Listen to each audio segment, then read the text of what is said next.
this guy. Yo! Oh my God, we're live. Hello, everybody. Welcome into the No. YouTube stream. 1 second, Imrad. For everybody on the YouTube stream, so we've already been live on TikTok for 2 hours, but like Google servers went down, so we haven't been able to go live over on YouTube. But the Google servers are back now, so we are on live. I appreciate everyone so much for tuning in. We're already in the middle of our first debate with this guy named Imrad. He's not the smartest individual I've talked to so far today, so we're definitely starting a pretty interesting dialogue.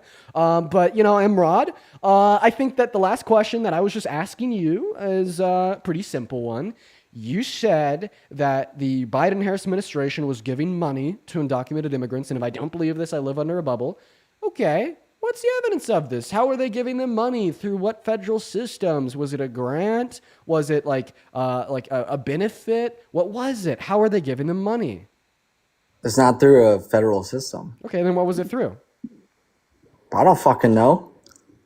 It's under the fucking table. Wait. Oh, if it's under the table, then how do you know it exists?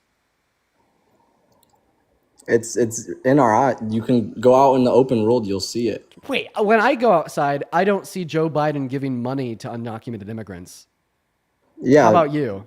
Yeah, you're not gonna see Biden giving what are you talking So about? then who can you see from our federal government giving undocumented immigrants money? The traders, the people traders. that are doing it under the table, Wait, hiding what it. people? Who's they? You don't think that Republicans hide shit too? Wait, I'm who's not they? saying No. Please tell me. Republicans don't hide No, shit. seriously. I'm seriously asking you. Who's they? Who's they? Yeah, who's they?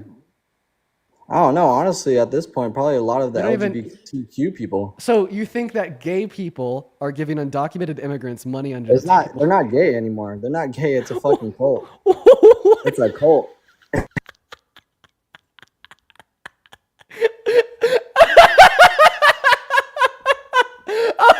Oh my God! Oh, you've done it! Oh, buddy, you've done it! Wow! Wow! you're the one Okay, that's no, shut the hell up for a second. I gotta say, you've done it. So I like loosely keep track of some of the craziest shit that people say in my life. You've taken the crown. You've taken the crown. Gay people are giving undocumented immigrants money under the table, and it's being funded by Biden.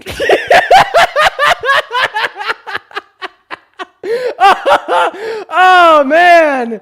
Holy shit! Thank you for making me like laugh my ass off at your stupidity. Jesus, man. Wait. But you're putting things in my mouth, though. I didn't say that. I said maybe, probably, because the LGBTQ went from literally gays and trans to now like people Let's are say just gay joining people, it like trans a people. cult. Take it away. People are just joining it like a cult, just like they're joining Dems or Republican like a cult. Okay, why do you think You the don't think- LGBTQ plus community is a cult? Because you have people in that community that are saying that there's people in there that don't actually represent what it's for, So and that they're just joining it for attention and Okay. for other reasons. So I think that you're kind of confused about the LGBTQ plus community. It's not like a high school club. You can't like join or leave it. It's like you're either born a part of Yeah, it. you can. Just like you can say you're a horse or not. That's what America's become because we've allowed it too long. So gay people are part of the LGBTQ plus community. So you're saying that you could join the community by becoming gay. So do you think that you could choose to be gay? Yeah, you could choose to be gay. Are you Do ready you for me not live in are you ready America? for are you ready for me to prove you wrong with one question? Go ahead. So you're telling me that you could choose to find me sexually arousing right now. Yeah, that's America, buddy. That's a yes for you, Boy. by the way. I know you like your yes and no's. Boy. Okay. Did you know that usually when I hear people say that they personally could choose to be gay right now, that what that sounds like to me is that they could just choose to stop suppressing their same-sex attractions, not necessarily that they could choose to have them in the first place. The reason why I say this is because, I'm a straight man. I definitely couldn't choose to be attracted to another man, but I could see if I wasn't a straight man, maybe I was gay or bi, and I'd suppress these attractions for all my life because of internalized homophobia, then I could definitely choose to stop suppressing them. If you had a mental health Like, problem, you could choose. I think that a lot of the time when Republican men say they could choose to be gay, I think it's likely that they're just closeted gay or bi men themselves. So what you're doing again is trying to feed something else into my mouth. I mean, unless you kind of want to, like, you said that you could choose to find me attractive. Like, explain that. Explain that to me. Yeah, you asked me that question. I said yes, in America, yes, people are doing that. You do not think that people are not doing So, that? no, I don't. But you said that you are a person that could do that. See, I want to give that same answer. So explain that to me. Yeah, Why I'm do a you? person that Why? could do it because I live in America. That's So why. why? What do you? Okay, why do you think you could choose to be Well, attracted to me? Like, explain like the internal thought processes and motivations in your head that kind of lead okay, you here it there. goes. Here it goes. Ready? Right. One, because I'm in America. Two, if I had a mental health, it's okay to do that in America. And three, there's no repercussions for it. So So yes, to it's the first freedom to all. to the first point of saying that like you could choose to be attracted to men because you're in America. I mean, what this sounds like to me is that if you maybe like cross the border into Canada or Mexico, all of a sudden you couldn't choose that anymore. That's just incoherent. The second point, if you said if you had a mental health, that wasn't a full sentence. Did, If I did had a you mean? mental health problem, Yeah, like a mental health problem. So do you think that like being gay is a mental illness? uh, in some cases, yeah. Sure. Name one institution of medicine or science that agrees with you. Uh, what? Name one institution of medicine or science that agrees with you. I mean, I'd probably have to look it up, but I'm not gonna look that up right now. I'm sure there's plenty resources online that would agree with me. Ah, don't worry. I've already looked it up It's like exhaustively. there's things that would agree that some So people are being gay. I've already looked it up exhaustively, and there's not a single reputable institution of medicine or science in the world that agrees with you. However, the World Health Organization, the American Psychiatric Association, the American Medical Association, the Endocrine Society, the British Psychological Society, the Royal College of Psychiatrics, the Canadian Psychological Association, the Australian Psychological Society, the European Society for Sexual Medicine, WPATH, the American Academy of Pediatrics, the American Academy of Family Physicians, the American Counseling Association, the American Public Health Association all disagree with you. Every single one of them. Every single one of them. In fact, the only people that like to make the claim that being gay is a mental health issue, mental illness, etc., are people like you that, I don't know, maybe like you're 20, you Let didn't me go to guess, the college, Republicans? and, you know, like, you definitely, like, don't work in any career related to, like, intellectualism, exploration of truth, medicine, or science, etc. Like, holy fuck, who should we trust more? Mr. fucking Imrod down here? Or I don't know, a collective of millions of mental health professionals, you know, doctors in medicine and psychiatrists in science that have dedicated their lives and went to school for 12 years, got a PhD, and work in conglomeration with hundreds of thousands of others of these same professionals in which disagree. I think the only reason you call it a mental health issue is because you just don't like it. Ooga booga, my name's Imrod. I hate gay people, therefore it's wrong. Like that type of shit. You know what I mean? I don't hate gay people. I wouldn't say I hate gay people, but you don't Okay, well think then that don't there's say that people being gay is a mental disagree? health illness. Don't say it's a mental illness.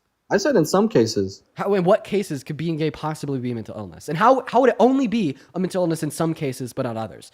That's like You know, saying like those that's like saying that sometimes chronic depression is a mental illness, but some people could have chronic depression and not have a mental illness. No, it's always a mental illness. So like you can't like, hey, answer the I question. get I'm it, sorry. bro. You can only look one I'm getting way. away. I'm getting away. So how could you say that being gay is sometimes a mental illness but not others? What? How does that make sense? Because I've seen people who legitimately think that they're a horse, a gay horse. Like that's a mental health problem, bro. Tell me that doesn't sound like a mental health What? problem. Tell me that doesn't sound like a mental health problem. What? What? Bro, You, people do you, think do that you live they're in America? gay Do you horses? live in a, Bro, what? Dude, get a fucking grip. Holy shit. You need to wake up. You need to grab the damn steering wheel. Listen, man, this is not a way to live. You can't live just like in this fairy tale make believe. Whoa, there's gay horses and oh, people think they're gay horses. The kids are pissing in the litter boxes at school. Like, oh man, dude, please touch grass. Get off the electronic Bro, you devices live for a little under a bit. rock, bro. Have you Go never heard of a out. fucking Go furry? out. Go. You never heard of a furry, bro. You don't think this shit is happening around it? Do you live in America, bro? Okay. Do you ever step So- outside? You so- got paler skin than me, my So friend. I just I just want to clarify that you think when an individual is like a furry, has a fursona, that like they actually think their fursona. So like somebody's fursona is like a dragon. Like you think that person like literally thinks they're a dragon? And you think they don't? Yeah, I do think that they don't because Then Halloween why? every year Why? when I dress up as a Jedi, okay, I don't literally think that That's I'm from called Star LARPing. Wars. That's called LARPing. These people are literally living their lives like a fucking dragon or a horse. God, it's a goddamn hobby. Listen, like you could think that the hobby's like interesting, God. right? Okay, so do I. I also think that like the hobby's interesting, right? But you know, that's not my thing. That doesn't mean I think it's wrong for others to do. We all have our own interests, but like that definitely doesn't like imply that like cosplaying means you have a mental illness. No, you're right. You're right. You're right.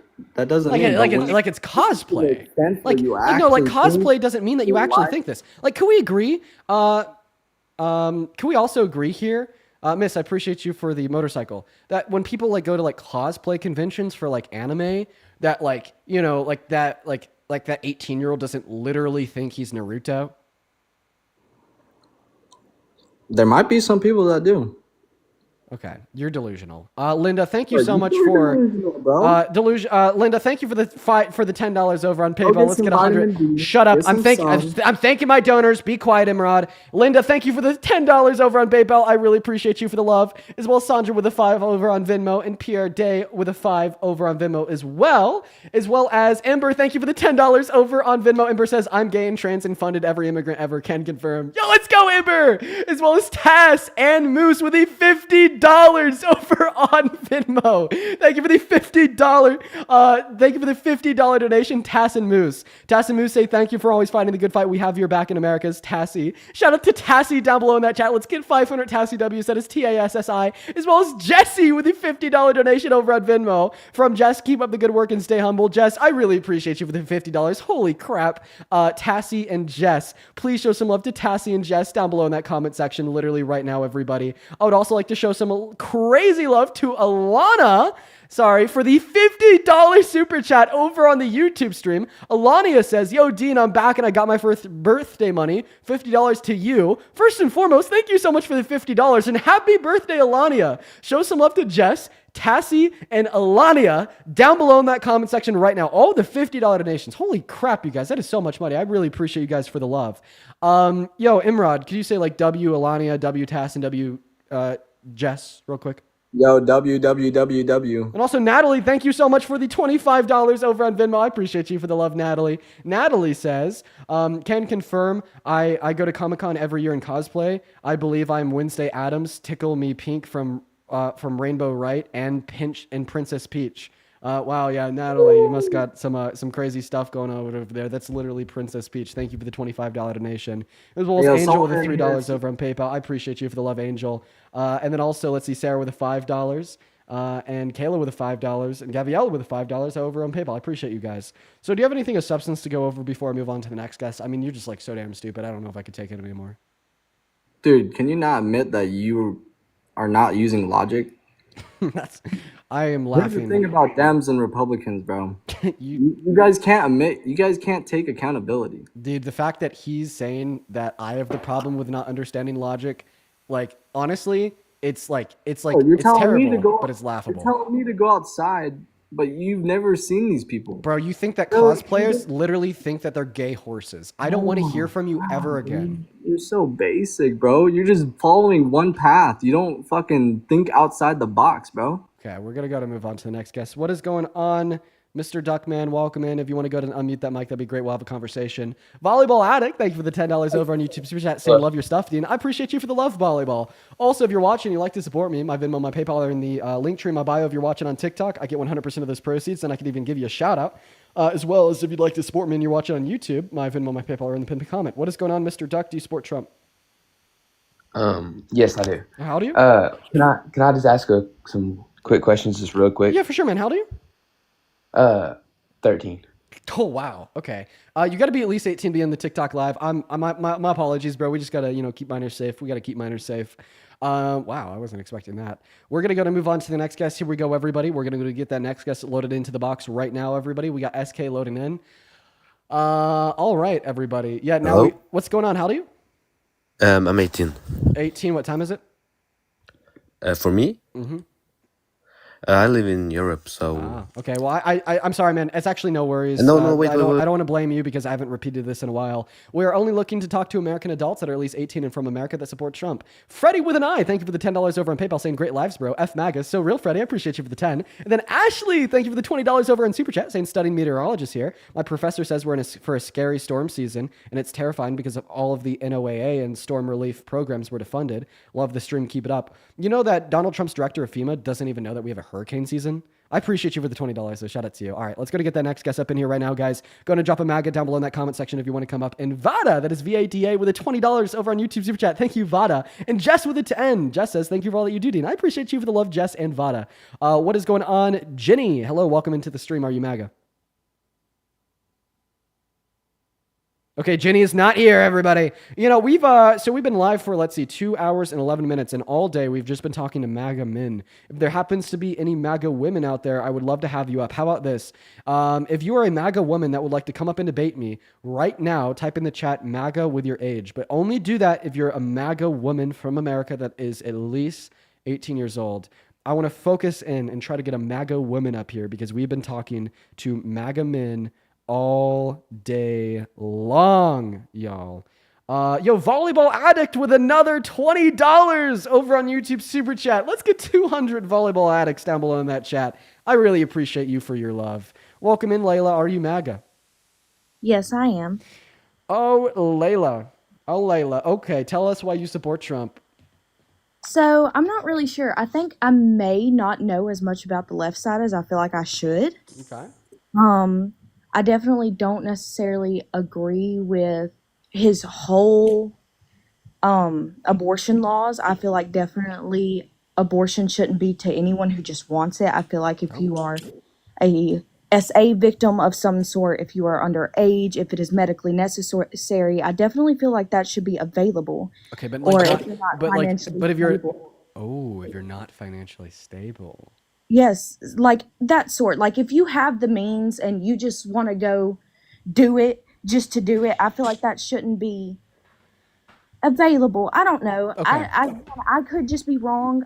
I don't know as much as I feel like I should, Your and that's why view I want to is talk to you. your view here, and I'm going to say this politely, but it's true, and it's going to suck to hear. You are not pro-life. You are pro-punishing women. Now, the reason I say that is something that you've told us that has made this very clear to me. What you've told us that makes this very clear to me is you just explained your position on abortion, and you demonstrated how maybe some women should be able to get an abortion because of financial constraints, others because they're underage, maybe some others because of reasons that you deem is good enough. But then the last thing that you had said is, well, if they're a woman and they don't have financial constraints, they don't have what you deem as a good reason, and they shouldn't be able to access abortion. Well, your standard on if a woman should or shouldn't be able to access abortion has nothing to do with the value of the fetus growing in their uterus, and all to do with the decisions that the woman has made, the resources that the woman has to her disposal, and her values that they uphold in the context of romance, intimacy, and intercourse. That's why I say that you're not pro-life, but you're rather pro-controlling women, and more so condemning and punishing women that uphold different standards in the context of romance, intimacy, and sex than you do. Yeah, I definitely understand where you're coming from, for sure. Like, I'm not saying that you're wrong. I'm saying that I could be uneducated in that standpoint. And that's why another reason why I definitely wanted to talk to you is because I want you to tell me more that I may not know about. And I could honestly just be uneducated. I And I appreciate feel that. like women should definitely be able to control their bodies. And yes, I could be wrong. And maybe it's just because I have a child and I just couldn't imagine doing anything wrong to her. And not like saying, abortion is necessarily wrong, because yes, it can be very damaging to women's bodies and their mental health, and it could hurt them. I have an idea. Not- I think I might be able to change your mind on this belief. Before I do, Chan, thank you for the $10 over on YouTube Super Chat saying I love these lives. I appreciate that, Chan.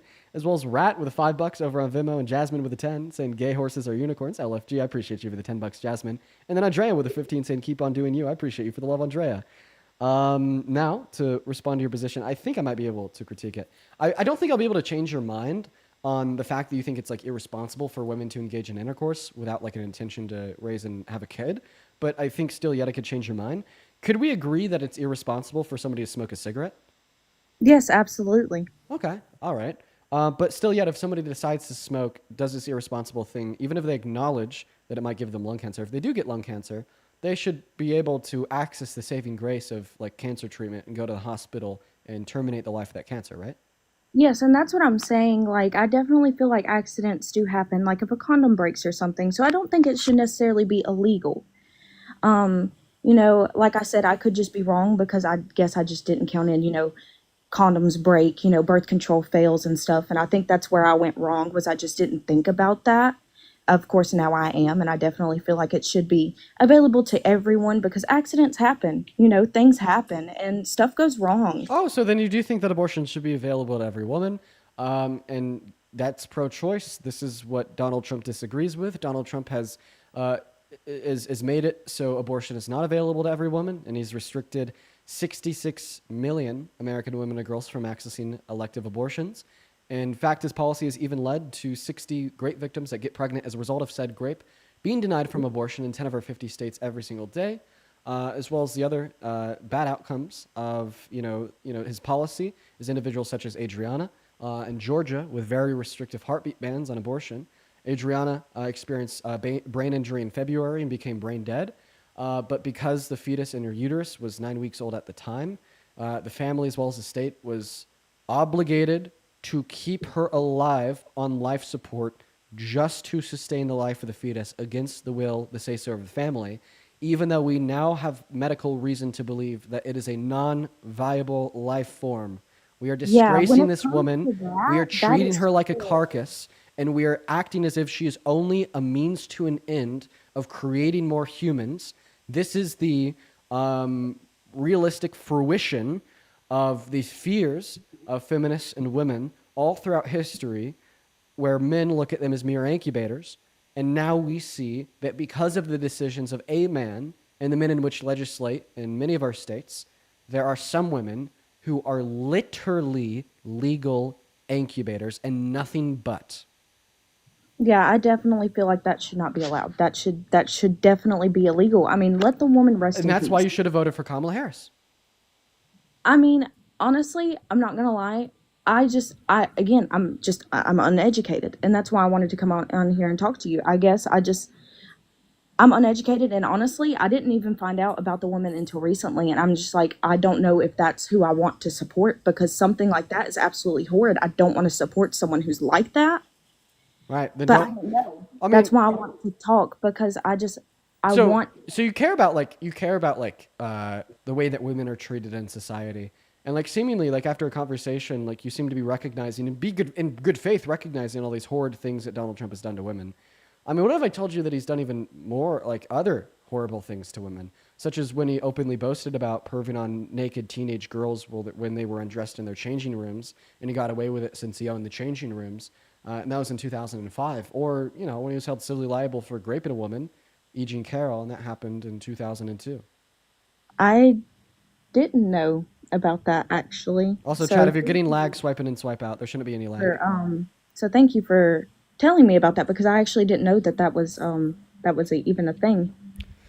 Right. Well, is there anything else that you want to go over? Yes. So I did want to talk about your immigration views or deportation views. I Sure. definitely feel like what you said about allowing them into the country if as long as they don't have any prior criminal past, I definitely feel like that should be a thing. I feel like that would definitely help out the country. I can't remember what you said the name of it was. Okay. Okay. So what do you want to debate about?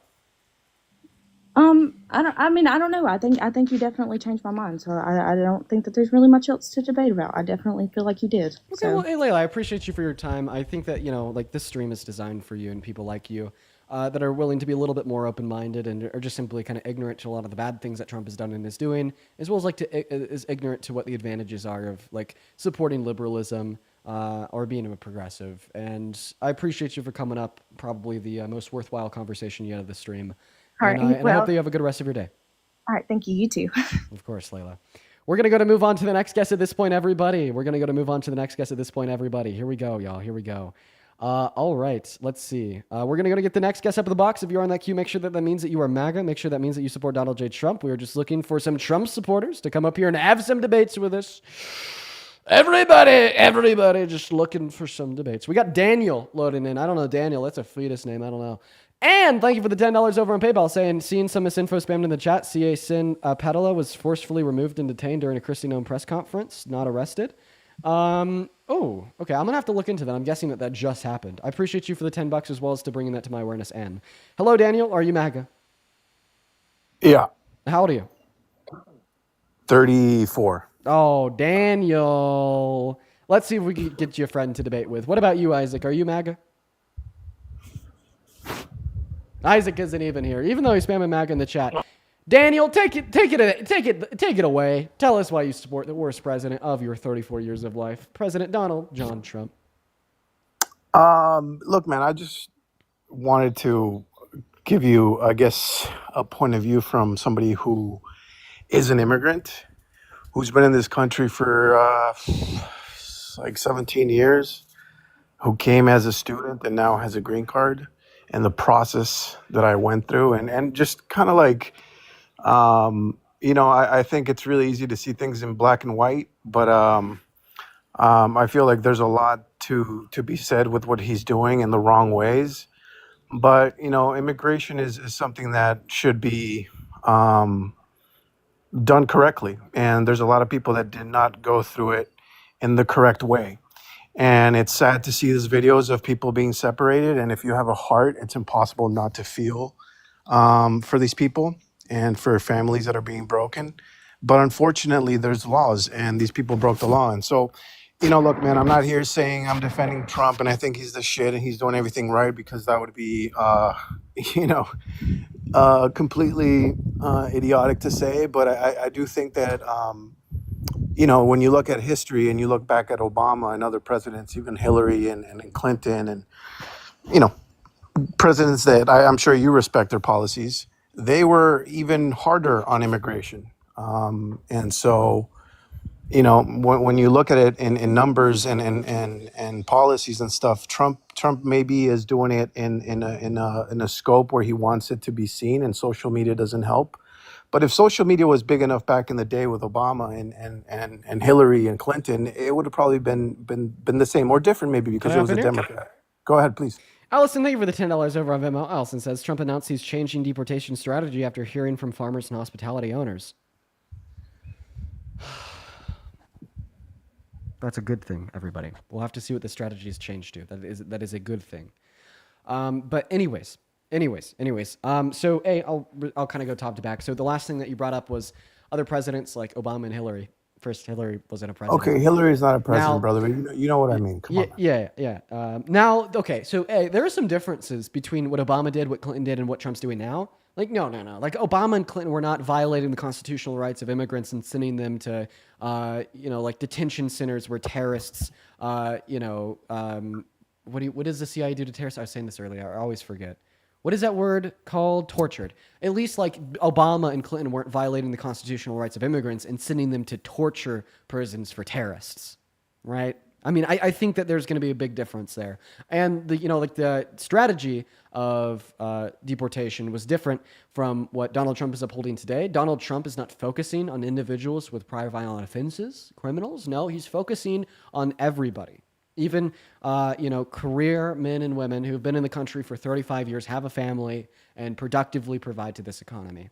But what I will say is that I don't agree with everything every Democrat has ever done. I disagreed with Clinton with him passing the bill in '96 to allow for expedited removal. And I disagree with any deportations beyond simply deporting individuals with prior violent offenses. And I disagree with the Democrat Party not adopting a platform of mass amnesty and better border policy, starting with Clinton in the 90s, okay? I want to make that clear. Now, I want to respond to your critique of mass deportation. You basically said that we do need the deportation because unfortunately they broke the law and the punishment on the books is them being deported, right? Yeah, I mean, Yeah, well, I want to tell you something that is very simple and common sense. The laws on the book should not inform us of what we should do. Okay? They shouldn't at all. Okay? In fact, we should inform the laws on the book with what we should do, not the other way around. And if the laws on the book hurt this country, then we need to change them. If the laws on the book hurt people in an unjustified manner, then we need to change them. And that's the thing about mass deportation, is it hurts this country badly. I mean, economically speaking, it's going to cost 1.1 through 1.7 trillion dollars a year in the opportunity cost of what undocumented immigrants provide to the American GDP as a whole, according to the Center on American Progress. Okay, the flat costs are going to be $1 trillion over 10 years to deport 1 million undocumented immigrants every year. And then you have to also consider the opportunity costs, because when you kick them out of the economy, then we're also going to have to expense the fact that they pay $100 billion per year in taxes. So it reduces GDP growth. Okay, it reduces the amount of money that our government has to spend on social safety nets to benefit us. Okay, and it also just costs an upfront expense of $1 trillion over 10 years. And it weakens our industries, because then we have less people producing less goods, and we have less consumers spending money on our goods. And that is just evaluating things from a sense of economics. And now this lens of economics, this conclusion that mass deportation hurts the American economy, what kind of second order consequences does that lead to? When the economy's hurt, when our manufacturers are crippled, when our government is taking in less money and spending more, okay, we see that poverty goes up. What happens when poverty goes up? So does crime and violent crime. So in other words, it hurts this country by reducing the average quality of life, destroying the economy, and increasing levels of crime. That is a bad law that we need to get off of the books and consider some alternative. Cool, man. I appreciate that perspective. Now, if that is true, you know, and you know, you look at Obama's numbers of mass deportation, which I'm sure you're familiar with, right? Oh, you're stuck in a loop. What was the first thing that I said to you the moment I opened my mouth after you were done No, speaking? I'm not stuck in a loop. I'm saying if what you just said is to be true, if what Trump is doing right now with mass deportation is going to affect the economy, and over a 10-year span, 1.7 trillion will be lost, and 100 billion that they pay in taxes, you know, all the numbers that you threw, which I'm sure are real. If that's true, then when Obama did what he did, which was even greater than the deportation than Trump is trying to achieve, wouldn't that had already happened? So what you're saying here is not true. Obama's made it explicitly clear that he focused on undocumented immigrants that had committed prior violent offenses. So no, what Donald Trump is doing today is greater. And then also just raw numbers. There's more undocumented immigrants that Donald Trump wants to deport today compared to the amount of undocumented immigrants that Obama wanted to deport 8 or 12 years ago. Let me just respond directly. Let me respond directly to your point, because your question is, did Obama's deportations hurt the American economy? The answer is yes. If Obama didn't do his deportations of undocumented immigrants without prior violent offenses, the economy would be performing better today, and it would have been performing under Trump's first term and Biden's term. Yeah, that was absolutely a restriction that Obama had placed on the American economy, 110%. But how many people did Obama deport? Yeah, let's see. But I mean, why do you want to keep on? I just want your people to know how many people Obama deported. That's all I want your audience, because you like to educate people. So I want you to educate your audience. I think it's how many people did Obama deport? Just tell your audience. I think it's absolutely hilarious that when Trump supporters come up, it's 8 million. 8 million. That's not true. Okay. No. The number is 3 million from 2000. Oh, so now it's 3 million. Okay, so 3 million. Call it 3 million. I'm going to mute you. I'm going to mute you in 5 seconds. No, but I'm just getting to someone. I'm not interrupting you. 4, 3. Go ahead. Take the mic. Take the mic, kid. Phenomenal. So first and foremost, I think it's fucking funny that the first thing, or I guess the last thing, that Trump supporters want to talk about when they come up here to debate me on why they support Trump is Trump. That's fucking hilarious. Now, this is your third time referencing Obama. I'm more than happy to talk about Obama with you, okay? I will give you my stance. In fact, I think I've already made it clear that I don't support everything that Democrats do, and we could continue to do that, but I just hope that at some point in our conversation, we could talk about Trump. That's all. Yeah, let's talk about Trump. I agree. And the only reason why I bring Obama is because you love to compare and give comparisons and educate. So because I bring Obama, the only reason is because it's the only president other than our president now, Trump, where people are talking about mass deportation. So the only comparison is Obama. I don't want to talk about him. I just want your audience to know that Obama has deported way more people than Trump will even come close to deporting by the end of his term. So he All deported right. 3 So million that's people in 8 years. Donald Trump's goal is 13 million people in 4. he's not going to deport 13 million people, brother. You know that. That's not going to happen. Okay, can we agree that's his goal? I'm sure that's talk. Like right now in his if I don't know if you got to see him answering questions to the press just about 2 hours ago, he said, the farmers are important to our economy.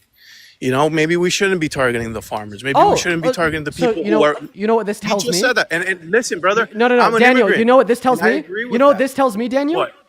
That I've What does been that tell right you? all along. This tells me that I've been right all Listen, along. The fact that Donald Trump you was, are, and I never. standing at a podium 2 hours ago saying that, yeah, there will be some negative economic implications to mass deportation. Now he has to reconsider his strategy. Great. Dean's been right all along.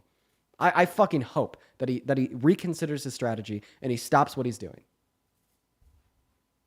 So now, what do you want to talk about? Obama a little bit more? Because, I think I fleshed out my stance there. Point number 1, just I don't saying, agree with like- everything that Democrats do. Point number 2, I disagree with any immigrant being deported under any circumstances outside of the circumstance that they have prior violent offenses. Premise number 3, the 3 million deportations done under Obama and the deportations done under Clinton had a negative impact on the American economy for similar reasons in which I'm giving you now. Point number 4, there's still yet big differences that we could see between the deportations of Obama, Clinton, and then Trump. A, Donald Trump wants to deport more people. B, the way in which Donald Trump is deporting people is significantly less humane than Obama. And C, at least Obama nor Clinton didn't have illegal deportations where they're violating the constitutional rights of undocumented immigrants and sending them to camps for terrorists. Now that I've answered I don't every single think- thing that you've said about Obama and Clinton, all the Democrats, by pointing out that I'm not a party loyalist, I could disagree with the Dems too, and I could even agree that And I'm not a Obama's party deportations loyalist either. had I'm not a negative party implications. What do you want to debate? Why do you support Trump? Tell me what you think he's doing that is good, and I'll explain to you why I disagree. Take it away.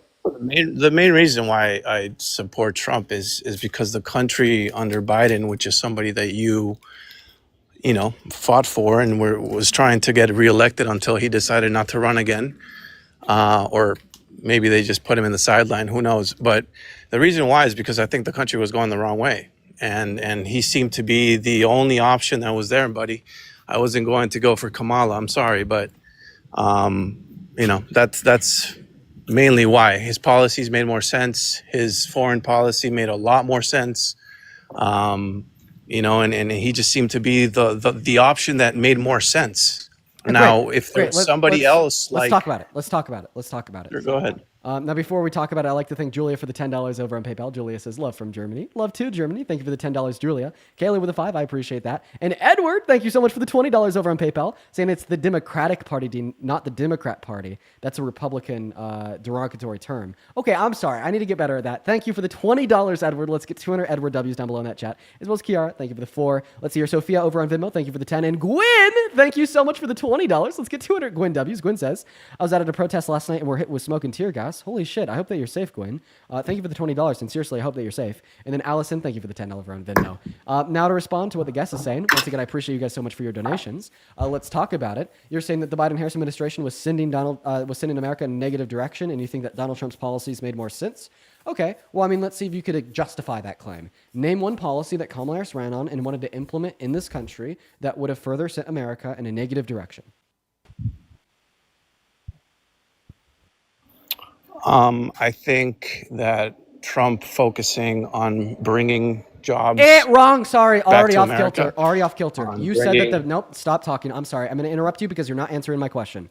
I'm stop. I can stop, brother. No worries. So you said that you support Trump and you voted for him and you're MAGA today because you think that the Biden-Harris administration was sending America in a negative, bad direction. This implies that there was actions, policies, or otherwise that the Biden-Harris administration engaged in that sent America in a bad direction. That's why I asked you the question of what policy did Kamala Harris run on, or what policy did the Biden-Harris administration pass that was bad and sent America in a bad direction? I think they didn't have any sort of direction. That was the problem, man. You didn't have any type of When direction. you're running so then name for a policy 3 years that- thinking that Biden is. So then you're not answering my question. Dude, I'm sorry, you're still not answering my question, so I'm going to interrupt you again. I'm I asking you am. to name a policy that they passed or that Kamala Harris ran on that was bad for America. That's all that I'm asking. What policy?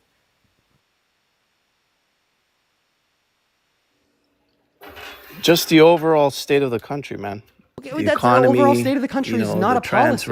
rights, all that. What name a policy? I want you to name a policy. What's one thing that they did in the last 4 years that was bad? What is one thing that Kamala Harris ran on that was bad? What is a policy? I just don't. Listen, man. I just don't think Kamala Harris was the president that America needed. Okay, That's why it's not? it's as simple as that. Okay, well, It's why? just Why do because you it's think that? because it's a character thing. It's when you see a person and how that person behaves in rooms where she needs to. America is bigger than just a country. And you need to walk into a room and have people respect you. And Kamala didn't give that to me, man. It didn't seem like she could be the person who could walk into a room and do that. It's a character thing? It's a character thing? Yes, it's a character thing. Okay. Yeah, So what about 100%. what about and what you about can no, you no, no, can no, see. no, no, let me finish speaking. Look, Let me wait, finish hang on. speaking. Let me just. Oh God. I Okay. don't Why interrupt you. So let me just finish one thing, Dean, if you don't mind. you were done talking, I You, started talking, and then you have more to say. Go yeah, ahead. but what I'm saying is that character is a very important thing in when it comes to being a president. Yeah, for sure. If characters Archetypes. if You character can't tell me that Kamala Harris fits Holy that bill, fuck. brother. Okay, if character is a very important thing when it comes to running for the presidency, here's Donald Trump's character. He's here's Donald Trump's character. Take a listen. I don't see it as a conflict. It could be a conflict of interest, but it's the kind of thing you worry about later. Oh, I see. You tend to think about the conflict a little bit later on. The question is, how can it not be construed? No, I mean, some of these foreign girls, Mr. Trump, in my country, we say hello with vagina. And Well, you could also say, as the owner of the pageant, it's your obligation to do that. so you have done that. Now, tell Well, me I'll what- tell you the funniest is that I'll go backstage before a show. Yes. And everyone's getting dressed and ready and everything else. And, no men are anywhere. And I'm allowed to go in because I'm the owner of the pageant, and therefore I'm inspecting it. I'm inspecting. I want to make sure that You're like a everything is doctor. good. You're there. Yeah, the dress. Is everyone okay? They're standing there with no clothes. Is everybody okay? And you see these incredible-looking women. And so I sort of get away with things like that. So that's Donald Trump's character. That's him admitting to perving on undressed naked teenage girls and adult women at Miss Teen USA, Miss USA. Or what about the other fact of his character, that he was held civilly liable for raping a woman by the name of E. Jean Carroll? Whoa. Carroll. Or what about another fact of his character, where he called all black people lazy in the 90s? What about another fact of his character, that he said that he thinks the best thing that could ever happen to a woman is pregnancy? What about another fact of his character, that he tried to segregate and deny entry to all Muslims into America in 2015 when he first ran for the presidency? What about another fact of his character, that he's hit on his own daughter, said that he would be dating her if he wasn't his daughter? What about another fact of his character, that he's named in the Epstein files? What about another fact, that he denied housing to black tenants because they were black in the 70s, and then he got sued by the Justice Department of the state of New York for it? What about another fact of his character, that he says that he thinks he could look at immigrants and tell if they're bad or good based upon the way that they look? Racial profiling. What about another fact of his character, that when Obama was running for president, he tried to convince people not to vote for him because he's black? The birther myth said that he was born in Kenya, so therefore he wasn't constitutionally eligible to run. If you want to have conversations about character, I apologize. You will always lose because of who you have chosen to defend. I'm not defending him. There's two sides to a coin. One was Kamala and one was Trump. And you have to decide which one of those people was going to represent America better.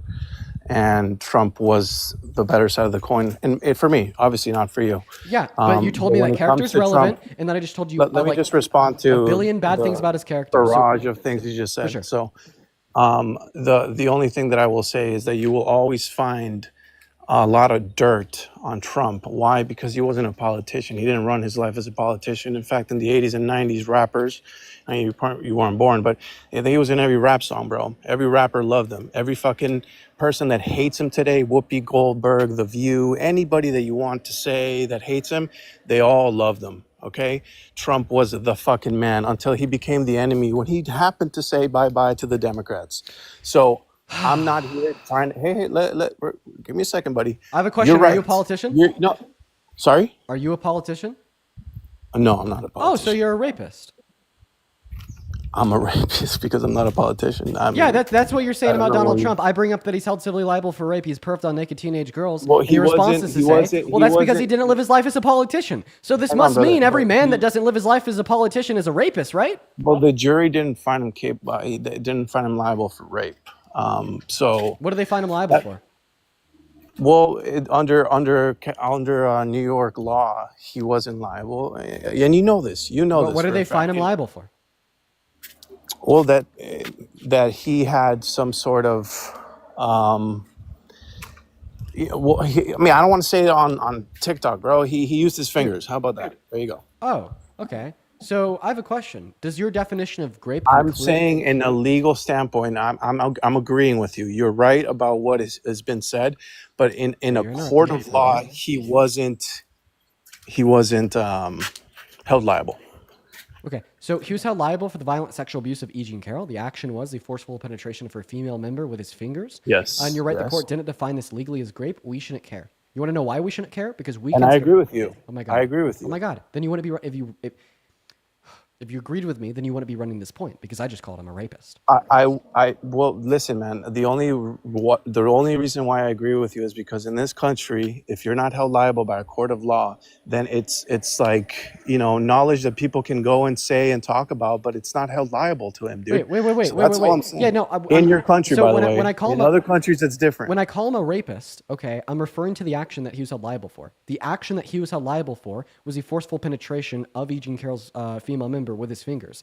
Does your definition of grape include the forceful penetration of a female member with a male's fingers? Yes or no? Of course it does. Okay, Of so course then it we does. can agree that the action he was held liable for is rape. And by the way, so does a judge. So after E. Jean Carroll had won the suit, she went on live TV and called him a rapist. He then tried to countersue her for the same reasons that you're giving to me right now. The judge threw out the suit and ruled that her claims were substantially That's true. that's unfair to say because I'm not defending him, brother. I'm just saying that the court didn't hold him liable. We can, and it's not something that I Bro, would stop say. it. Stop it. Stop it. You're being so disingenuous and stupid. I'm not being literally disingenuous. Yes, you are. I'm I'm sorry. I'm being- sorry, man. no, I'm I'm sorry, telling you, man. the law Listen, says okay. one thing and I you want can say you to another. listen to what I'm saying very clearly.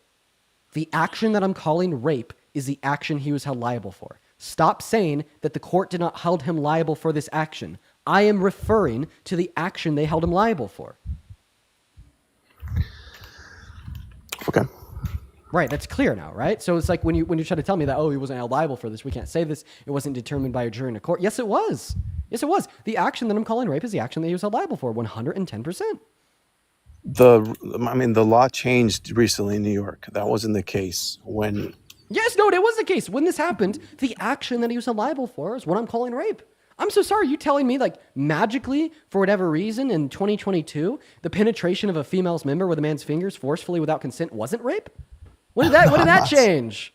I'm not saying that. I'm just saying the law in New York was different, and you know that. Yeah, the law in New York was different. Why should I care? Okay. Why should I No, care about what the law says? I'm not saying you should care. I'm just saying I'm just stating the facts. I'm not saying that that's good and that New York shouldn't have it, that New York should have it.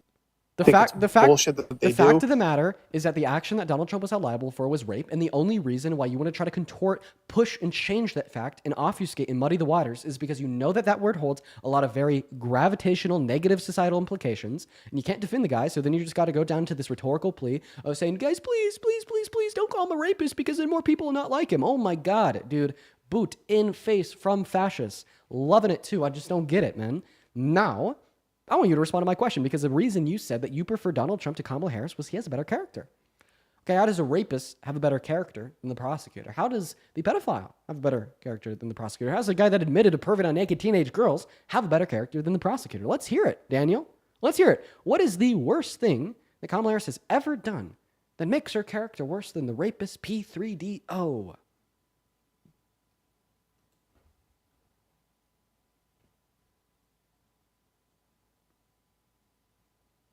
Everybody, while he's figuring out how to unmute, what is the likelihood that you guys think he'll actually respond to this question clearly? Oh, my bad. I didn't know I was muted. No, I was just saying that it for me, it just came down to of the two options. Please respond clearly to my question. I thought Please respond clearly to my question. I am. There's not a clear answer that I can give you. That Oh, with so the then it's options that misogyny. were on the table. So then it's misogyny. It's not misogyny. Yes, man. it is. It's Because not you're telling no, misogyny. no. it's Because not, the question that I asked you, the let me question, tell you. no. The Can question. I tell you something? Almost. I voted The question I that you voted cannot. for our first female president, so it's Dude, not misogyny. Listen to what I'm saying. Listen to what I'm saying. The question that you're telling me that you cannot give a clear answer to is what has Kamala Harris done that is worse than rape that makes you She think she hasn't has a done worse anything. character? That's the problem. So then she has a hasn't done better anything. character.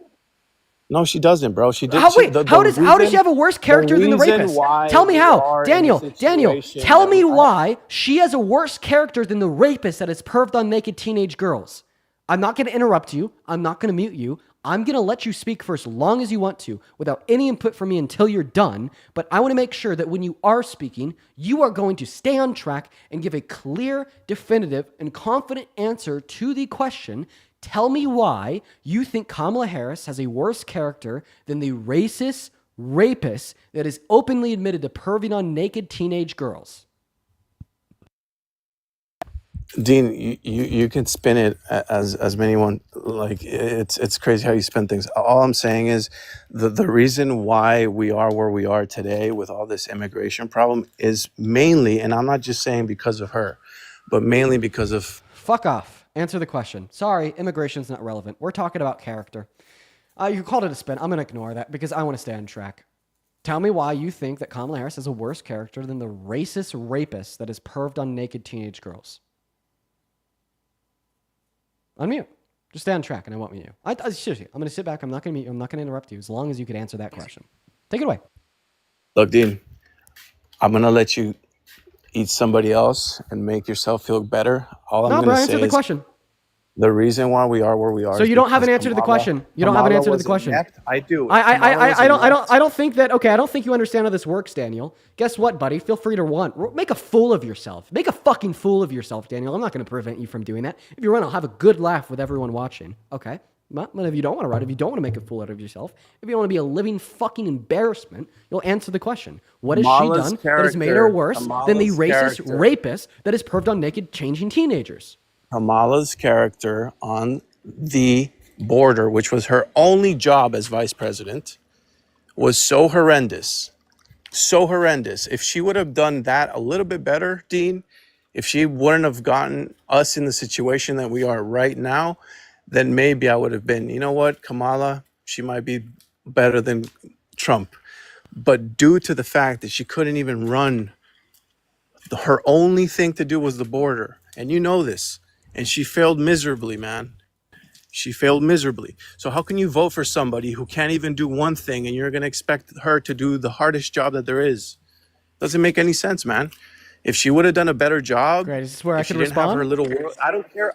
I don't care. Yeah, well, just give me 1 second. If she, I don't care about her word salads. I don't care that she can't talk like a politician. None of that. I don't care about that. It's just that she couldn't, like, she couldn't have the border closed, man. It's outrageous. Okay, Daniel. I think that the GOP propaganda that you've ate up makes you a very disgusting person and makes like the GOP a very Stop calling disgusting people platform. names, Dean. If you stop Okay. calling people All right, I names, didn't it would be a interrupt you. lot better for your brand. I would just say that. Go ahead. I'm sorry. You think I'm going to censor myself so more people will like me? You're talking to the No, wrong guy. no, I'm just saying, You're like, there's talking, no reason to call oh, you're people interrupting me, disgusting. and I'm you're, just letting you know you're my interrupting point me of view. again. And you're I'm not interrupting me interrupting you. again. I'm having a conversation with you, brother. A That's how conversations let the other person speak for more than 3 words. I let you speak for a minute uninterrupted. No, this is the YouTube There we debate go. world that you There live we in. go. I let you speak for a Conversations are- minute and interrupted. Are you going to keep being a toddler and pissing and shipping in diapers, interrupting me like you're 5? Or are you going to actually let me respond to what you said? Go ahead, little boy. Go ahead. Thank you, Daniel. I'll go ahead and preemptively mute you, put the binky in your mouth because you can't control yourself. Anyways, I'm going to go back to what I said. So yeah, you told us what makes Kamala Harris's character worse than that of Donald Trump's is you think that she improperly managed the border as a vice president of America. This is the most disgusting, disingenuous, loaded thing I've heard all day. Only in 2025 can a black woman be worse than a rapist, racist for no damn reason at all. Okay, and the reason why I say you have no damn reason at all is the task that she was given by President Biden to perform as it related to the southern border was to diplomatically work with southern Latin American countries to reduce the incentive that the immigrants had to immigrate to America post-COVID. Okay, and the way in which she worked with these southern Latin American countries was to increase their average socioeconomic standings so the immigrants saw less incentive to immigrate. And she did so successfully. For example, Guatemala, we saw a 50% reduction in immigration to America due to the diplomatic behaviors and attitudes that were achieved by Kamala Harris with the state. So when you tell me that she had one job and she failed it, no, she actually excelled in this one job, as well as every other job that she had. For instance, she helped the Biden-Harris administration pass some of the most monumental legislation in modern American history, such as the PACT Act that invested $800 million into expanding access to VA healthcare benefits. She passed the CHIPS and Science Act, which was a multi-billion-dollar investment into American chip producers, and that will take us from 1% of global chip production to close to 20 in just 4 years. And now we're seeing the benefits of this reaped. We see new microchip production plants popping up in Arizona and Idaho, some of the largest in the world. That's an accomplishment of the Biden-Harris administration. We also saw the infrastructure bill. Biden and Harris both got that done after Donald Trump get it done for 4 years, and they invested $1 trillion into the expansion of American infrastructure to renew the roads that we drive on, the bridges in which we use to commute, and offered many new jobs to Americans. So you're wrong as it related to the border. You're wrong about the efficacy of the administration as a whole. This is all propaganda. And, you may ask yourself, why is Dean so pissed that this guy is spewing propaganda? Dean hears propaganda all day, and Dean doesn't get this pissed. Well, it's because you're trying to use this propaganda to say that she's worse than the racist rapist that likes to perv on naked teenagers. I mean, that makes me want to throw up. Like, God, I'm going to take my head, I'm going to bang it 5 times into this table because of that shit. Admit Dean, you're can I wrong. ask you a question? Yeah, feel free. Pivot, ignore Have everything you I just been said. have you been to Central America? Jesus Christ. Ignore No, everything I because just said. it's easy to sit in your office and say, she did such a great job in Guatemala and 50%. And, have you been to these countries? Because I happen to be from one of those countries. No, I haven't. And that shouldn't I be go relevant. there all the time, and I I don't- don't see any progress. And so it's funny how you just say it like so like nonchalant, like, oh no, she did a great job. And I don't think you've ever been to Central America. Yeah, migration from Guatemala reduced 50%. Have you because been of to that. Central America? Wait, This is a bro, simple question. bro, Yes or this no? is so fucking disingenuous. Like, imagine that we're debating like the performance of like the Intel stock in the stock market, and I say, well, since the Biden-Harris administration implemented their CHIPS and Science Act, we saw a 50% increase in the performance Brother, of the grab stock. a plane, go down to Central America. Bro, shut the and fuck then- up! No, Oh my and then God, do- stop interrupting me, you man-child. Okay, where's Sabrina yeah, Carpenter? brother, I don't worry need about it. Just take a trip down I need there. Sabrina Down- Carpenter right now. Holy fuck! Listen to what I have to say, man. Like, I'm explaining this to you, and like you just can't handle it. So, anyways, actually, I have been to Central America. Yeah, I have. But anyways, I was reflecting on it a little bit. But anyways, to continue what I said, this is a very disingenuous argument. I do not need to go to Central America in order to understand the statistical fact that migration from Guatemala to America reduced by 50% because of the activity of Kamala Harris when serving as VP working with the country. I don't need to go there to know that. This is so disingenuous. Like, imagine that you and me were debating the performance. What did she do, Dean? Imagine What did she do? that you and me were debating the Intel. You didn't know a single damn policy that the Biden-Harris administration or Trump administration had influenced to get passed. I'm not What gonna, did they do in I'm not gonna, Guatemala? I'm not What gonna, did they do in I'm not Guatemala? gonna, I'm not gonna answer that disingenuous fucking question. At least until I'm done speaking. You interrupt me again, you're gonna get kicked. Okay, you interrupt me again, you're gonna get kicked. I've been trying to explain this to you. I couldn't explain it to you without you interrupting me. So then I had to start spam muting you, and now you're interrupting me again. God, you're fucking insufferable, bro. Holy shit. Are you gonna let me finish what I have to say, or are you gonna continue to be a baby? No, take another guess, bro. Just take a trip down. Yeah, exactly. Now you're going to run away because you know that what I'm saying is right. I don't need to go to Guatemala to know that what I'm saying is true. The reason that I say this... You do. That's a I'm misconception. trying to That's a explain to you why I misconception, don't. brother. I'm trying to explain to you why I don't. I'm trying to give you an explanation, but you are not letting me give you an explanation because you are incessantly interrupting me with every word that I say. Imagine that I say the earth is flat, and then every single time you try to correct me and explain to me why it's not flat, but rather a sphere, I interrupt you and I say, no, it's flat! It's flat! You start talking, well, NASA, no, it's flat! Stop talking about NASA! Stop talking about the facts! It's flat! You try to give me an argument about the 24-hour sun at the northern pole and how that contradicts the flat earth. No, it's flat! It's flat! Don't say that it's flat! See, this is is what you're doing. You made a claim that I need to go to Guatemala in order to understand this as a fact. I want to explain to you why that's wrong. You won't even let me voice my explanation because you're scared of it. And that's why you're interrupting me every 5 words. So sit down, shut up, scared, and go. let the big Explain man it. speak so I could give you the explanation Explain of why it. you're wrong. The reason why I don't need to go to Guatemala in order to understand this as a fact is because we have the statistics of the level of immigration from Guatemala to America in relation to the diplomatic behaviors of Kamala Harris and the state. And I don't need to be there to understand those statistics. For instance, I'll give you an analogy. Imagine that you and me are debating about the performance of the Intel stock in the American stock market, and I say, well, after the Biden-Harris administration influenced the CHIPS and Science Act to get passed, this increased consumer confidence in the Intel stock because they're an American chip producer, and for that reason, this would explain the cause of the 40% increase in the stock price that we saw in the last 30 days. Imagine your response to that was to say, have you been to the Intel headquarters?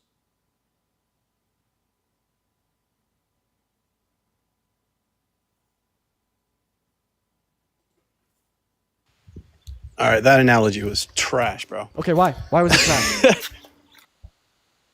Because, bro, we're talking about a country, not a fucking corporation. What's not a relevant fucking- distinction? Like, a relevant distinction is that there's a population of millions of people, and there's different agencies that are working, and numbers and statistics are not usually correct. So especially they in lied about the corrupt- stats. There you go. Yeah, yo, can we get some W? Dude, are you? That's what I'm saying. Like, go Can down we there. get some W MAGAs in the chat for just the very typical listen to the liberal explain it to it logically and then just deny it because they are a member of a cult? Can we get some W MAGAs in the chat for that? Yo, W Republican? Yo, W cult member? Hell yeah. Yeah, man, that's the way to do it. That's the way to do it. You know, if you ever hear anything that you disagree with, just say it's not true. That's great, Daniel. I'm proud of you, bro. This is how we progress as a society. Facts are too woke for me too, Daniel. Amen, brother.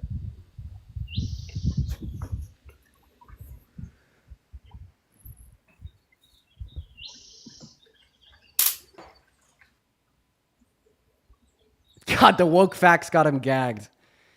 Okay, we're gonna move on. Oh, sorry guys I got upset at Daniel there. I'll own it. Okay, I was emotional. I was frustrated. I was very frustrated. That's right. But what I think I was saying was true nonetheless. What's going on, Dino? You MAGA?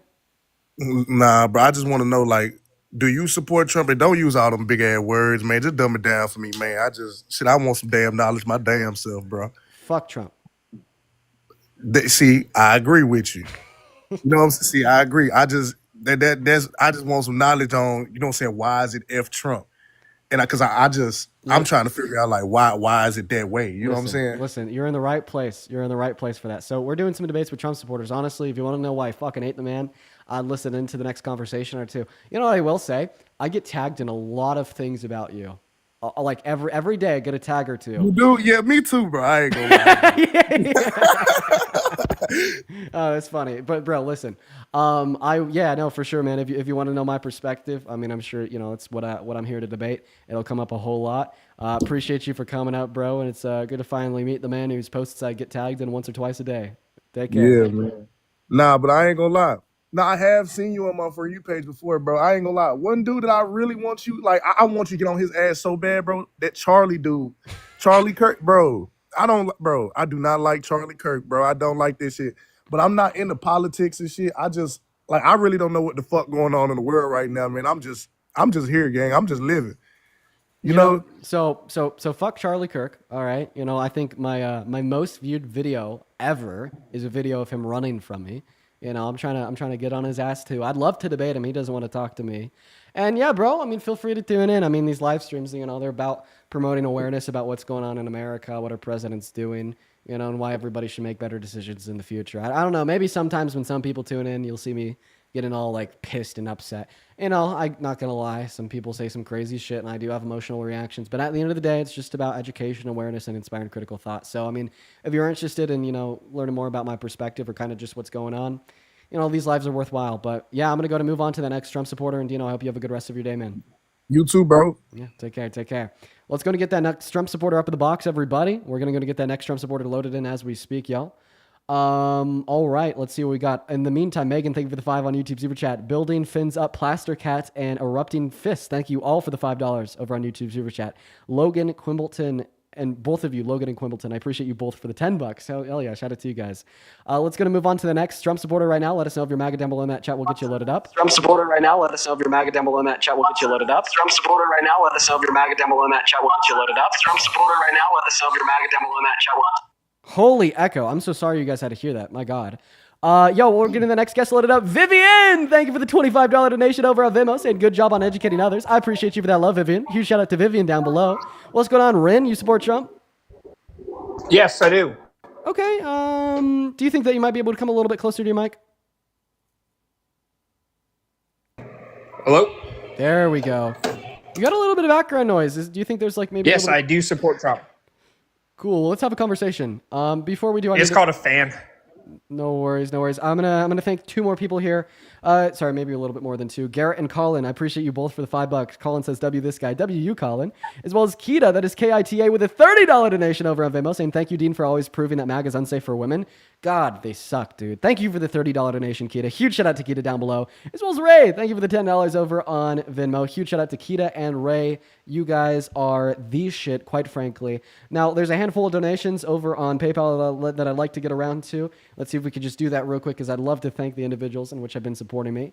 Let's see here. Trezor with a 5 and with a 10. And Kiara with a 4. I appreciate that. Lindsay with a 5 and Lane with a 5. I appreciate that so much, you guys. As well as Amani with a $20 over on PayPal. Let's get 200 Amani W's. Amani says, thank you for doing what you do. You have such a beautiful soul. Amani, I appreciate you for your kindness. Show some love to Amani down below in that chat. And Mr. Guest, take it away. Tell us why you support Trump.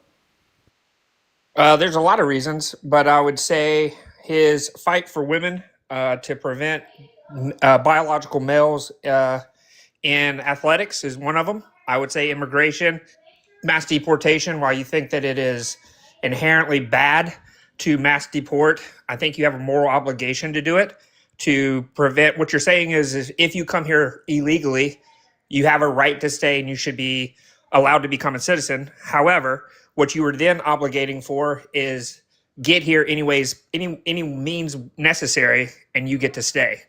And I think that incoherently sets up a very dangerous attitude for people to try to risk their lives to get here. Okay, which one would you prefer I respond to first? Your preposterous claim that Donald Trump is good for women's rights, or your other preposterous claim that Donald Trump's mass deportation is a moral obligation that the state has to uphold? Which one? So do you think that it is not a bad idea, or that he is not standing up for women's rights whenever he says that biological men shouldn't beat them up or take over their rightful of women doing good in sports, and then they just come in and be taken over by men? Do you think that's not standing up for women? Yeah, I wouldn't say that's standing up for women. I think that it's called appealing to his base. He's been accused of raping more women than there is trans women in the NCAA. And I mean, even this whole idea that you think like trans women are men and we need to keep men out of women's spaces. I mean, you know, he's a cis man, not a woman, not a trans woman. He's a cis man that is boasted about intruding upon women-only spaces. So 2 wrongs makes a right, is what you're saying. No, what I'm saying is I don't think that stands up for women. And ultimately, I think that the impact of the Trump administration is very harmful to women because all of a sudden we're emboldening grape culture by accepting a grapist in the most powerful position of power known to mankind. We're emboldening somebody that is literally engaged in the action of being a cis man and taking advantage of underage teenage girls and adult women in their changing rooms while they're undressed.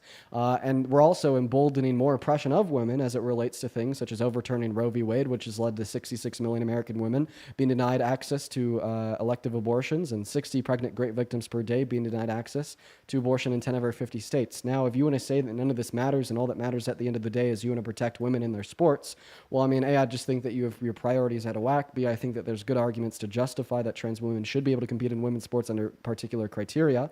And C, I think that this demonstrates that the GOP and the political beliefs in which you personally hold to be the case don't focus on making life better for all, but more so the persecution, marginalization of one specific group, so we could rally support for a political candidate on hate, bigotry, and prejudice compared to rallying support around a political candidate to actually make the country better. and I think you couldn't be far off from the truth. You don't get to dictate what I believe just because of a common statement. Um, but what ended? Hold on. Sorry. You don't get to dictate what I believe just because of one sentence. But I would say that both of them are equally wrong. I would say that raping a woman is very not appropriate.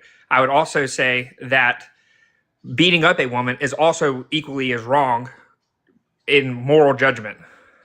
What about this? So, like once again, Yes, I have a daughter. In case all your chat wants to know, I do have a child. I have a son and a daughter, Okay. and I feel like my daughter being raped is equally as bad as if somebody came up to her and played sports against her and beat her up, and they were a biological Wait, man. wait, I wait. agree that would be What? both. What?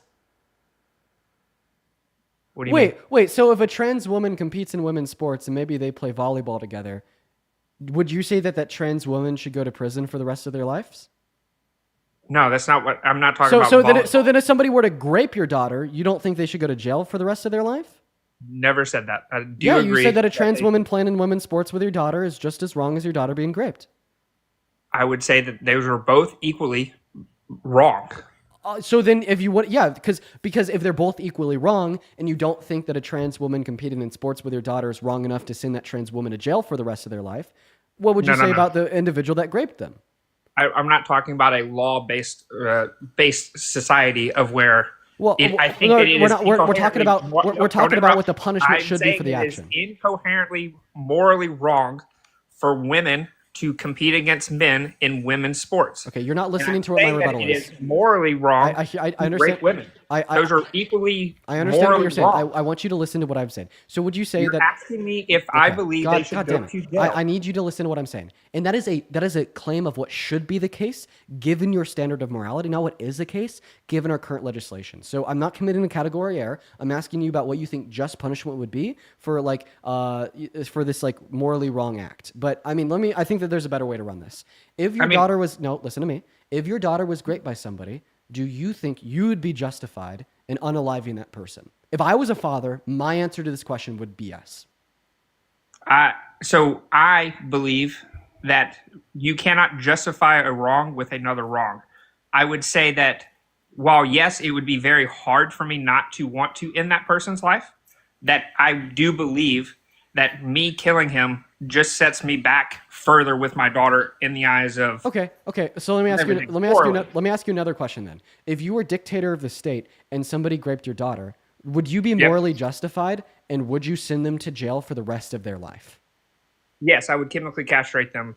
Okay. Hands down. You would castrate them and you would send them to jail for the rest of their life. So if a trans woman competed in women's sports with your daughter, do you think that you would be justified in causing them bodily harm to prevent them from engaging in further women's sports and sending them to jail for the rest of their life?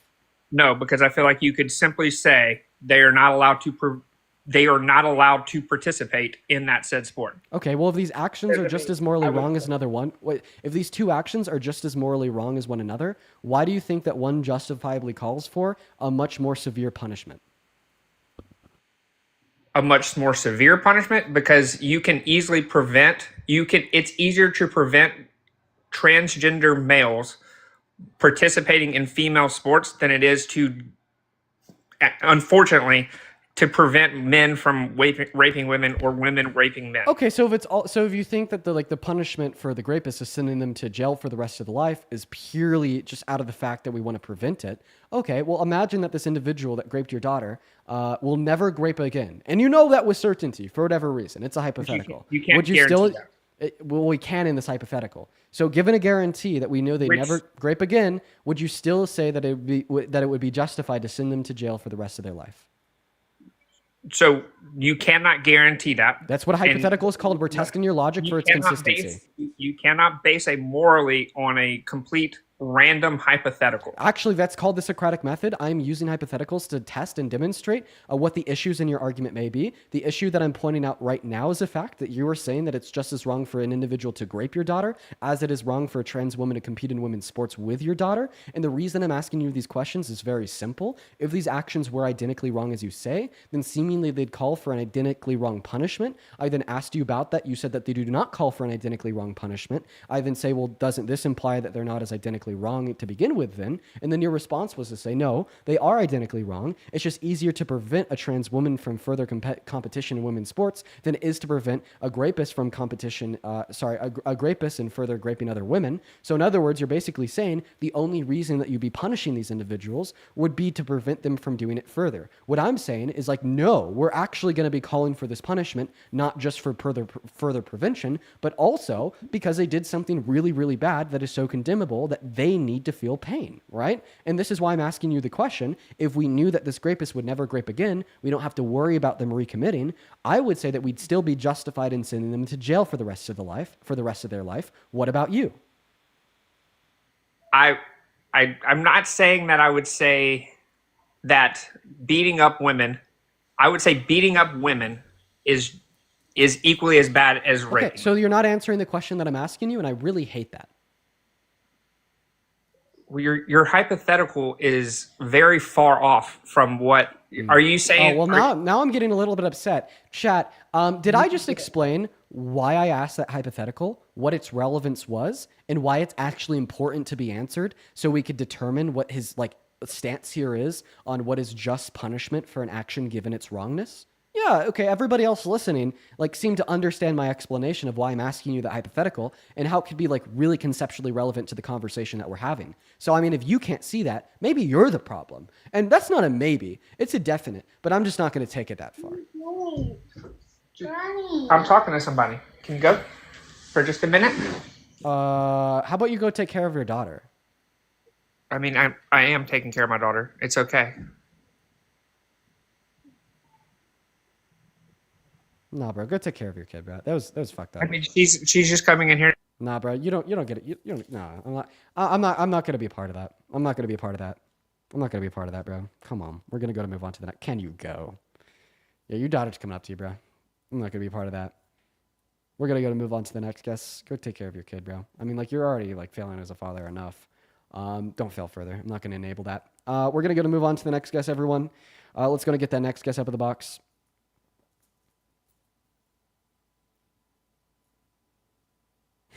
Terrible. What's up, Luke? How old are you? What up, Dean? Oh. Sorry, Luke. You got to be at least 18 to be on TikTok Live, man. All right. Have a good day. Yeah, chill, fetus. Let's get that next guest, Evan, up in the live. Here we go, everybody. All right, let's see here. Rachel, thank you for the $10 over on Venmo saying, why does MAGA only care about trans women and not about trans men?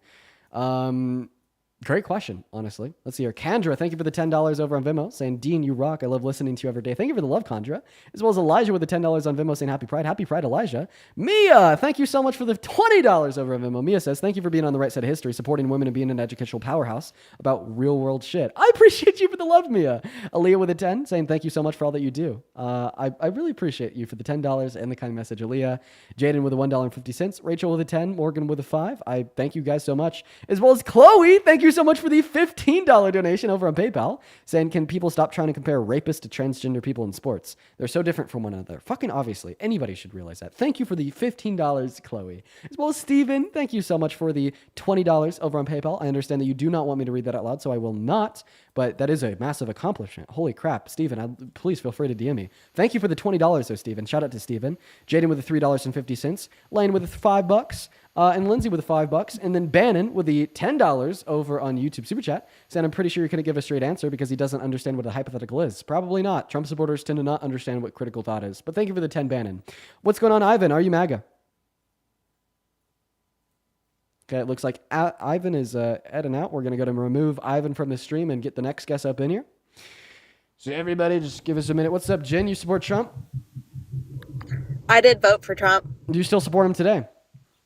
Yeah.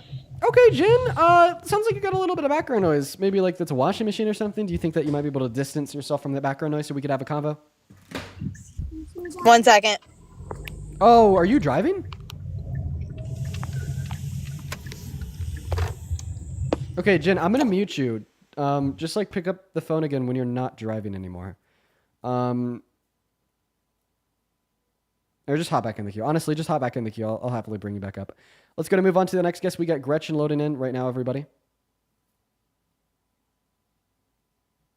What's going on, Gretchen? Are you MAGA? Yeah, give me 1 second. Sorry. No, for sure. While you take a second there, I'd like to thank Case. Thank you so much for the $30 over on Venmo. Case says, it's not always easy to stand up for what's right. Fear can hold people back, but you inspire and empower others to take action and make a difference. You're truly amazing, D. Never stop. We love and support you from Case. Case, that is so kind. Oh my God. I love you guys so much. Guys, let's show some love to Case down below. Let's get at least 300 Case W's down below in the chat for the incredible level of kindness and the $30 donation. Thank you, Case. That is CASC. So what's going on, Gretchen? Why do you support Trump? Well, I grew up learning like conservative values and stuff, Right. but I formed my own opinion and I was always allowed to do that.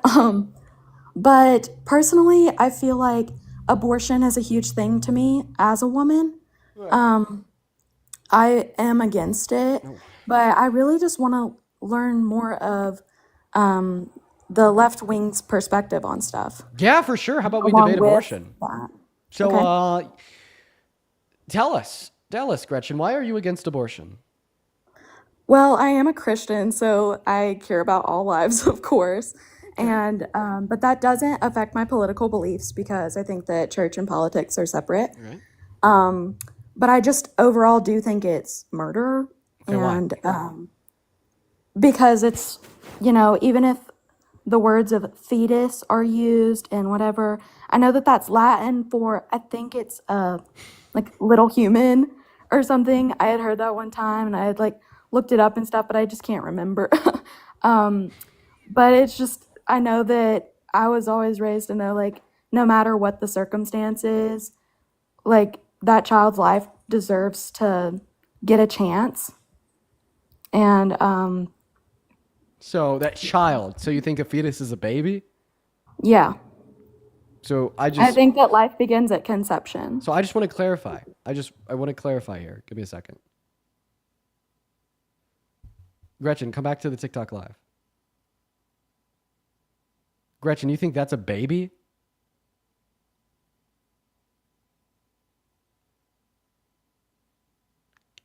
Gretchen, hello? What happened to Gretchen? Oh, Gretchen, you're muted. Gretchen, unmute. What happened to Gretchen? I was going to recreate the moment. She was like defining like fetus as like little human in Latin. That was like the Charlie Kirk one-liner. So we're about to pull another Charlie Kirk one-liner, if you know what I mean. Unfortunate. I'm so sad. I'm so sad that Gretchen is gone. I'm really sad that Gretchen is gone. Gretchen, come back. No. Oh my goodness gracious. Okay, honestly, we're gonna leave Gretchen up here. We'll see if like for whatever reason she comes back. I don't know what happened.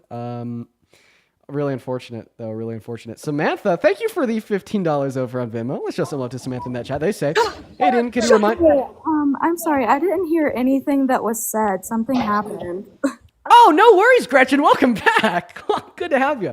Let me thank two people real quick. Samantha says, hey, Dean, can you remind the people of the nationwide No King's Day protests on Saturday to remain vigilant and peaceful? Love your work so much. Yes, everybody, please get out and protest on Saturday. Go to nokings.org. You can find a protest in your area. You will find the specific details. Please, please, please, please do it.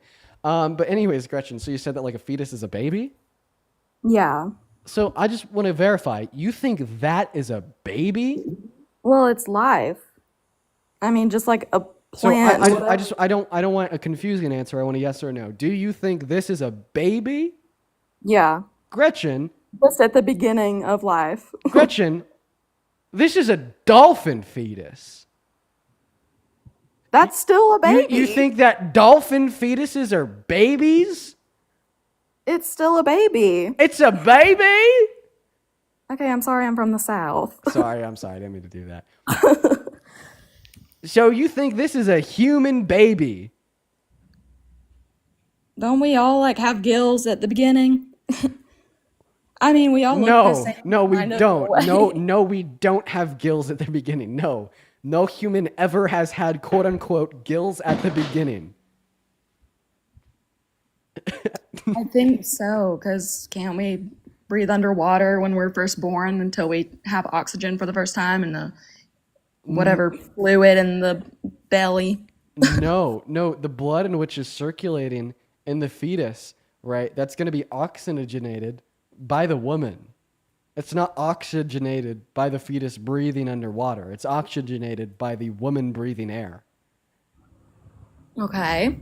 Well, like I said, I'm not very educated and I was wanting to know more just based off of my beliefs. I wanted to hear like a left-winged side. Okay, You know, I'm I'm not sorry. trying to Yeah, like no, I get it, fight. Gretchen. That was a gotcha moment. That was mean. That was mean. Okay, let's actually have a productive conversation.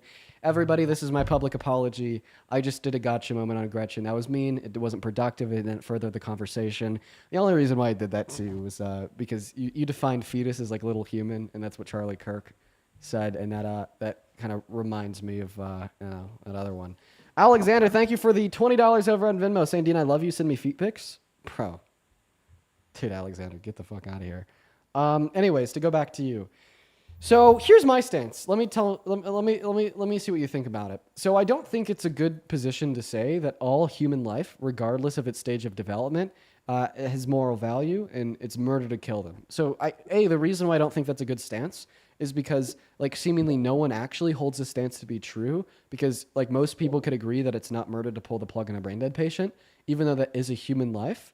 And that stance would therefore entail that it's murder to pull the plugs on brain dead patients. That's why I kind of throw that stance out of the window. So what I could do is I could either go on to what I think a better stance is that explains my pro-choice view, or I could kind of get your take there. Like, if you think that it's murder to kill a living human regardless of its stage of development, do you think that it's murder to pull the plug on a brain dead patient? Only if they signed the do not resuscitate. Yeah, but if they don't have a DNR, like ultimately that still happens. People become brain dead in like freak accidents without a DNR. Is it murder to pull the plug? It's on them. Probably at a certain time. Wow, it's murder to pull the plugs on brain dead patients? Well, after a certain time, if doctors and stuff say that it can't make it and everything, like I wouldn't think an abortion would be a bad thing if it was gonna kill the mother or something. Okay, but like I want Just to in clarify that those, all brain dead patients, right, they all have a complete and total loss of like cognitive function, but there's still a human that's alive. So if your stance is that it's wrong to kill humans that are alive, it would be entailed there that it's wrong to kill a brain dead patient, even if they're not coming back, yeah, you're right on that. right? And like obviously we don't think that. So like maybe we need to identify like why we don't care about the brain dead patient in this circumstance. Would you say it's a fair explanation to say it's because they don't have sentience and they never will again? Consciousness, a mind. Yeah, I'm trying to think because also like the people who are, I don't know, honestly, if there's no brain activity and they're just living through a machine, I feel like at a certain point they would probably want that, but it just depends on the family, like depending on age and stuff. Like if it's an old person and stuff, Wait. No brain activity living off of external means. You just described a fetus. well, no, because it's a mother that's helping it, not a machine. Oh, okay. It's a mother So living if that a life is reliant upon artificial means that aren't exhausted, depleted, or harmed by the fetus or a human, then you could kill it. But if it's not an artificial machine, but it's a living, breathing person that is exhausted, is depleted, and is harmed, then you can't kill it? That doesn't make any sense. I'm kind of having a hard time understanding what you're saying. I am in college and I'm trying to learn more on everything, but I'm having a hard time with some of the wording you're using. Like, I'm trying to educate myself the best I can. Like, I promise I'm not just trying to be like, I believe this way and that's the only way I'm ever going to believe. You know what I mean? Okay, maybe like a conversation with you about, like the moral underpinnings of abortion isn't worth it. Because that kind of can get a little bit more complex at times. Maybe, how about this?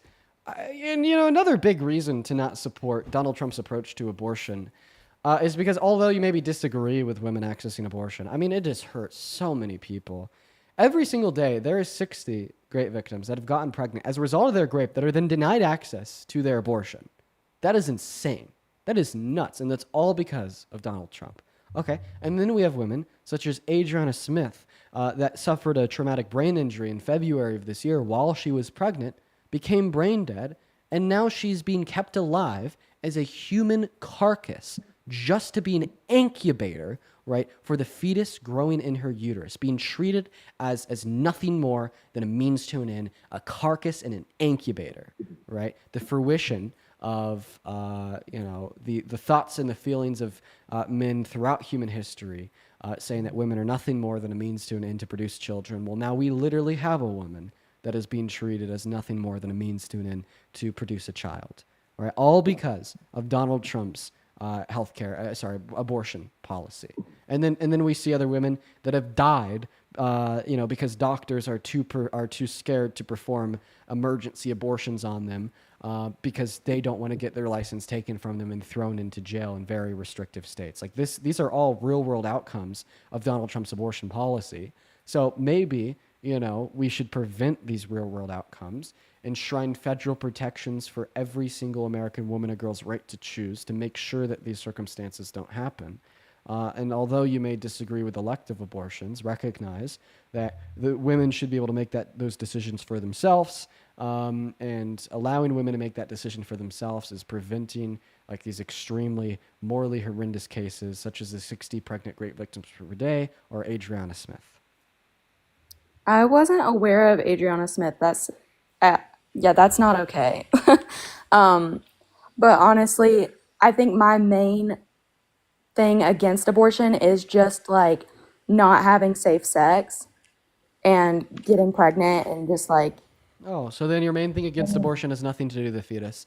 I'm saying this like kindly, but Or it is yes, the baby, of course, and the fetus, if you want to call it that. Okay, so what about if they did have safe sex? Woman had an IUD, man used a condom, and then woman took a Plan B after it. But push comes to shove, statistics happen, she gets pregnant. Should she be able to access an abortion? Because they were about as responsible as they could have been. I still don't think so, purely just because like that's just how sex works. Oh, wait, And so you're it's basically just saying how that's women just how sex works. So do you think that they'd be responsible for conception if it occurred because they engaged in sex knowing it could happen? Yeah. So if I engage in the action of driving my car to DQ, knowing that there's a possibility I get T-boned by a drunk driver, and I do get T-boned by a drunk driver, am I responsible for that? No, but I mean, we all know What's the the risks difference? of driving. Yeah, as just well like we as know the having risks of sex. sex. Exactly. See, they're two peas in a pod here. They engage in sex, knowing that maybe conception could occur. They can't control it if it occurs or not, but maybe it might occur. The same way I engage in driving, maybe knowing that maybe I might get T-boned by a drunk driver. I can't control getting T-boned by a drunk driver, but if I do get T-boned by a drunk driver, I'm not going to be responsible for that. So why would we say the woman or the man would be responsible for conception if it occurred? And now you might respond to this by saying, well, they engaged in the action knowing that there was a potential outcome. Okay, well, we engaged in the action of driving knowing of the potential outcome of getting T-boned by a drunk driver. So in both of these circumstances, if you engage in sex and conception occurs, even though you acknowledge that risk, you're still not responsible for it because you couldn't control the biological processes in which led to conception, the same way that you're not responsible for getting T-boned by a drunk driver because you couldn't control the drunk driver. Well, like I've been sexually active and stuff, like knowing those risks and all that, but it's like, I think I assume, are you religious or have any faith or anything like that? No, I am not. Now, if your argument is that it's ultimately wrong because you're a Christian, No, that's not what I'm saying at all. Okay. I was just asking just for what I was about to say, Right. because it honestly might just be a difference in those beliefs. As I think, okay, well, I'm gonna go drive to work this morning, and there was this crazy driver coming to, drunk driver or whatever, hits me. I'm thinking, okay, well, that's just how my story was written, and like I can't control that. But with sex, like you're probably not gonna, die from it. You engage in sex, conception hits you. That's how your story's written. You can't control that. Or no, like having sex is Wait. So why would optional. the story be written and getting T-boned by a drunk driver, but not written for conception occurring? Well, I think that that's just part of your story written as well. Okay, so But then there's going to be also- no difference, and you don't think that the woman or the man in the context of sex, nor you when you're driving, in the context of getting T-boned by a drunk driver, are responsible for the outcome. But you know the outcomes that are possible. Right, and but That's all you I'm know saying. the outcomes that are possible in both cases. You know that it's possible that when you go out and drive, you get T-boned. I'm getting confused on what you're asking me. Yeah, I'm proving that if a man and a woman engage in sex and conception occurs, they're not responsible for it.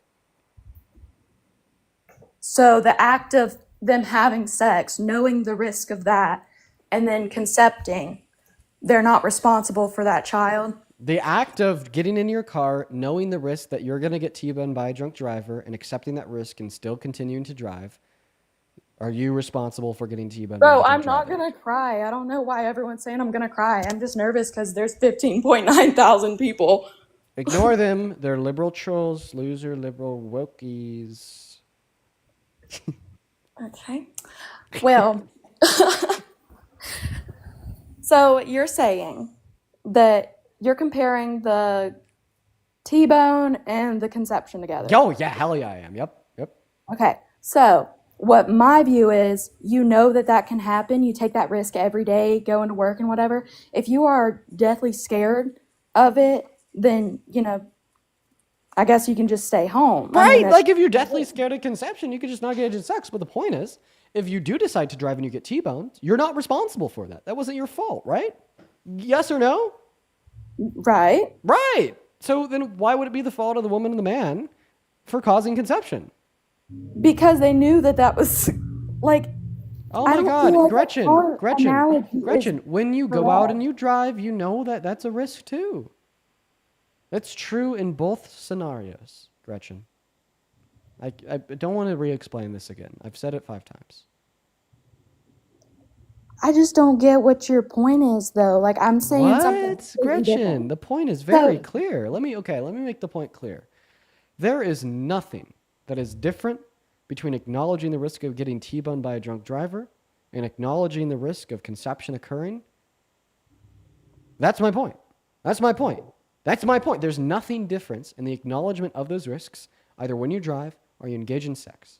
Okay, and for that reason, we should hold the same standard. If you're not responsible for the drunk driver T-boning you, you're not responsible for conception occurring.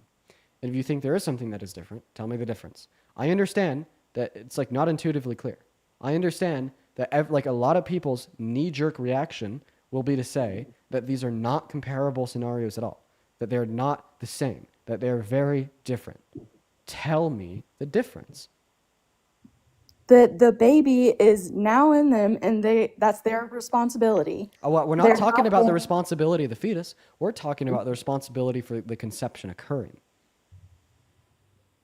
Oh my gosh. I'm sorry. I'm just not understanding, like, Bro, what are you not understanding? What are you not understanding, Gretchen? I feel like I'm making myself so because I don't think freaking it's the same clear. thing. Well, that we're having a debate. You got to tell me what's different. What is the difference? You can't just say that. You got to debate it. What's the Know difference? the risk, but that's someone else's that you probably don't know, who's just that's their choice that they weren't paying Okay, attention. so it's something that had happened that was nothing outside of to your do- control, right? But sex is control. Oh, okay. Just the same way that choosing to drive is controlled. So I just want to clarify. You're saying that like the conception occurring is under the control of men and women because engaging in sex in the first place is under their control, right? Engaging in sex is under their control. Okay, that is your argument. So therefore, That- getting T-boned by the drunk driver is under the control of you because driving in the first place was a decision of yours. But that person, like, who's doing that, it'd be different if you're driving and you hit somebody, then you've got to deal with that yourself if you didn't pass or whatever. It's the same thing as you're having sex. That's your own responsibility. Just like when you hop in your car and you start driving, that's your own responsibility. Right. And I would. Right. never So be if the able two to things are go comparable, then there's no forward. difference. What is the difference? The difference is that it depends on whose fault it is in the car. But I why would it be your fault in the That's context of just not sex, making but sense. not your fault in the context of driving? Oh my gosh. You don't have Can a we reason. not talk about the car? Because Boo, I think no. personally, No, Gretchen. No, Gretchen. We're going to talk about it. Unless you want to leave, then we won't talk about it. well, can I say what I'm trying to say without getting interrupted, please? I just want you to tell me the difference here. The difference is if you are driving and you hit somebody, You're you've not got to talking. live with that That wasn't. responsibility. That was not the But scenario that I someone gave else, you. That is someone not else, the scenario that I you gave you. The scenario stop that I gave you. interrupting me. Well, I'm interrupting you because you're changing the scenario I gave you. That's unfair. The That's scenario I not. gave you was you going out and driving and you getting T-boned by a drunk driver. I have been listening to you, and you can listen to me as well. I was just trying to have a peaceful conversation to just be, just to, sorry. I'm sorry, I'm Gretchen. trying I had to to, interrupt you because you were misrepresenting the analogy. If you didn't misrepresent it, I wouldn't have interrupted you. I apologize for that, but it was necessary to do, or else you would have been responding to something that I wasn't asking, and that wouldn't have been productive. okay. So what I'm saying is, when you're given the analogy of somebody else T-boning you, you can't help that, and you understand that risk. Yes, we've been through that part. But if you hit somebody in the car, that's your own fault, and you've got to Right. deal with that. That's in why the I'm not giving you the better. analogy of hitting somebody else in the car. Now you're telling me that But then if you're that driving, wouldn't wait. correlate Whoa. with Okay, here's a having zinger. Here's a zinger. If you're driving and a drunk driver T-bones you, you can't help that. That's why you're not responsible for it, right? right. If you're engaging in sex and conception occurs, can you help that? Yes, How? because you knew that it was a risk. If you do everything you can, it is what Wait. So therefore, right, when you're driving and you get T-boned by a drunk driver, you could have helped that too because you knew it was a risk when you decided to drive, the same way you knew conception was a risk when you decided to have sex. I don't think you're understanding my point. I don't think that Oh my God, I'm the gonna lose my mind. analogy that you're giving Oh me my of God. someone else Oh hitting my God. Oh my God. isn't. Oh my God. Oh my God. Oh my God. Can you stop? Oh my God. Oh my God. This is what the liberals do. You sit there and whine and make faces. That's what it is. I am keeping my cool, Gretchen. If this No, is you're what not. I mean, if it you gets worse than that, then you that's bad. you've never little does she know. Little does she know. These circles are driving me crazy. The reason why you said that it is not the fault of you when you drive if you were to get T-boned by the drunk driver is because given that you decided to drive, you couldn't help that person T-bone you, right? Right. So listen to me very closely. Given that you decide to have sex, can you help conception occurring or not occurring? Depending on your safety. Oh, so you can help it by like wearing a condom? You can help it to an extent, but if it happens, it happens. Right. Just like you could try to prevent getting T-boned by a drunk driver to an extent, following the speed limit, being defensive, being aware of your surroundings, but if it happens, it happens. So once again, I'll just simply ask you the question. Given that you decided to drive, you can't help getting T-boned. Given that you decide to have sex, can you help conception occurring? Can I help conception occur? Can you, like, are you saying, can I stop conception or can Yeah. If given that you decided to engage in the action of sex, can you stop the risk of conception? No. Just like you can't stop the drunk driver. This is Right. why, according to your logic and mine, that a woman and a man, if they decide to have sex, aren't responsible for conception occurring if it occurs. You can't control that biological process, given that you decide to have sex, just like you can't control getting T-boned by a drunk driver, given that you decide to drive.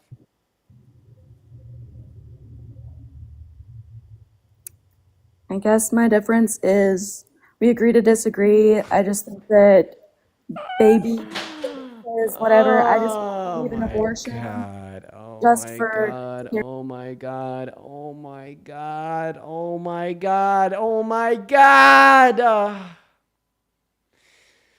Oh, dude. Jesus fucking Christ, bro. Oh my god.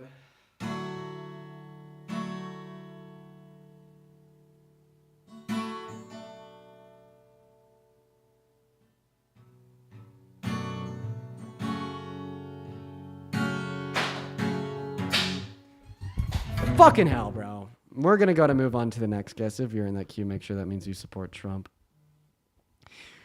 Holy cow, dude. Holy fuck. Okay, we got Johnny loading up into the box. Oh my god. Holy shit. Yo, what the fuck? I did what? Oh, hi, Johnny. Hi, Johnny. You're a child. Okay, we're going to go to move on to the next guest.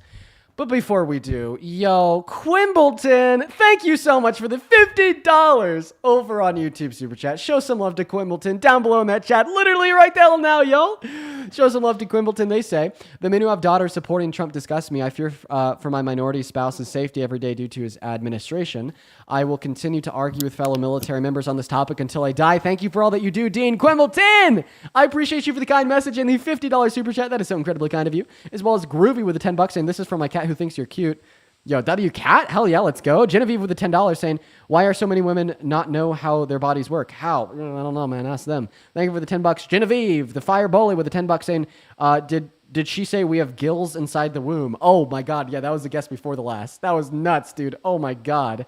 As well as Ezra with the $10. Thank you so much for the love. Dean, I was in a Discord server and one of the members was being racist to me. He claimed it was a joke, but I found it offensive. Should I confront him or ignore it? Well, I mean, if that Discord server has like mods or admins, just tell them, get them to ban their ass.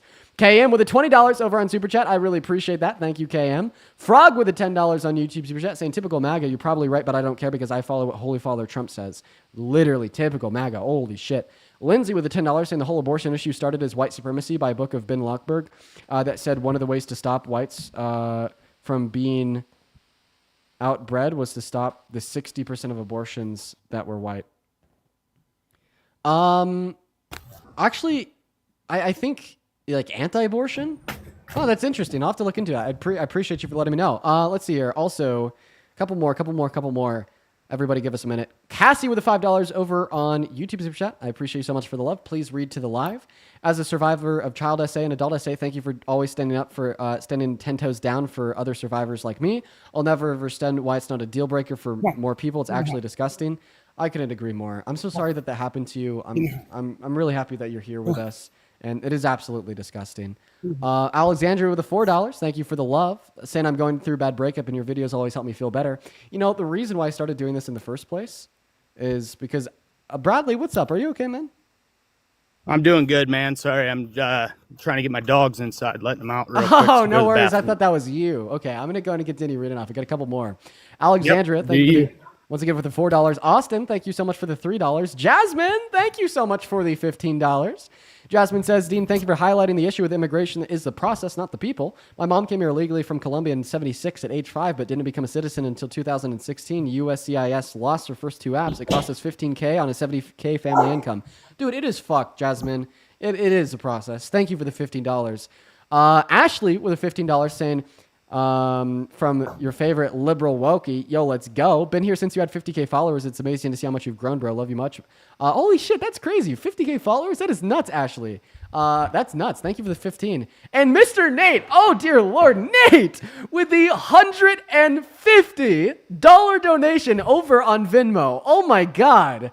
That is so much. I do not deserve that at all. Let's get 1,000 Nate W's down below in that chat. Nate says, keep doing what you're doing, my guy. The world needs it. Don't ever be quiet. Been listening for a few weeks and you appear to be both intelligent and good-hearted. Nate, my man, I love you so much. That is so incredibly kind of you. The man, the myth, the legend, Nate in the flesh, dropping $150. Dude, thank you.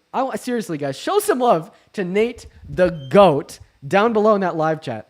As well as Ryan, thank you for the $10 over on Venmo for playing the Brainwatt Blues. Oh, that's a great name. Alexander with another 10, and then Alexander with a 20 early. I appreciate you. Great. All right. And then I think that there's maybe 2 more to read over on PayPal. Let me try to catch up here. Amber, thank you for the $10 over on PayPal. I appreciate you for the love, Amber. Ciara with a 2. Chloe with a 10. I appreciate you so much for the love. And then Brian, thank you so much for the $25 over on PayPal, Brian. Brian says, this retired Marine Corps veteran has the utmost respect for you and your work, brother. We need 100 more Dean Withers going as hard as you do. Withers for POTUS 2040. Brian, man, you don't know how much respect I have for you. You are a goddamn patriot. Okay, when I see members members of the service, people that went into the military, are either still in the military or out of the military and stand against Trump, that shows me that you're not ideologically contaminated. And then when you took that oath, you meant that shit. You meant that shit when you took that oath. You are the fucking man, bro. Thank you for the $25 donation. You're some of the best among us. As well as Elena, thank you so much for the $50. Oh my God, Elena! Elena says, thank you for changing at least 1 to 3 lives every day you talk. Thank you for changing at least 1 to 3 lives every day you talk. I'm not quite sure that I know what, maybe I'm just not understanding it, but nonetheless, I appreciate you for the love, Elena. Let's get 500 Elena W's down below in that comment section. That is ELENA. I really appreciate you so much for the love, Elena. You are awesome. Huge shout out to Elena down below, as well as Jonathan with a $20, saying if you ever think about showing us another hidden talent intermission like the guitar, I'll probably support you even more. Yeah, I play both the guitar and the piano. I used to do it on live a lot, but I've kind of stopped doing it as much. Haley with a $5 and Elena with a 10. Thank you so much. Elena says, I hope I could see you speak at CU Boulder sometime. Actually, Elena, so I'm going to be out in Boulder shortly because, I'm lived in Boulder for 2 years and got a bunch of friends out there. And I need to hit the road out to Boulder here again shortly to visit with some of my friends. Maybe I'll set up some type of speaking engagement out there. Maybe like once the summer is over, I'll be back out there. But I'll also be out there before the summer is over. Awesome to see other people out from Boulder. And then Bree with a $15 saying, I wish I could give more. Your fight is a bright light. Keep fighting as always. I appreciate you for the love, Bree. And I'm sorry for keeping you waiting, Bradley. I just wanted to make sure that I thanked everybody. You are awesome for being patient. Thank you so much. Take it away. Tell us why you support Trump. So let me preface this by saying, A, you pronounced Marine Corps wrong. Sorry. That's all right. I'm a veteran myself of the Marine Corps, so I'm going to point it out if it's wrong, right? That's the right thing to do. Right. Also, yes, I did vote for Donald Trump. That being said, I think it's important to acknowledge that there are flaws on both sides of the aisle, right? And I think that it's a dangerous territory to generalize people based on who they voted for. I think it's a dangerous territory, obviously, to generalize people based on what they look like. I think that is where we're at in America these days. For example, anybody who voted for Donald Trump, according to the left, is, a Nazi. They're a fascist. And me just saying that is generalizing the left's opinion of me. And maybe the problem is that the people who are the loudest and have the biggest microphones are maybe not the people who should be talking.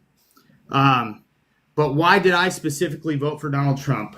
Before you get into the reasons, I think it's funny. You actually just gave a pretty good counter argument to your own position. I haven't even thought about that one before. I've heard a lot of people say that all the people on the left think that Trump supporters are Nazis. They just make these hasty generalizations. But that in of itself is a hasty generalization.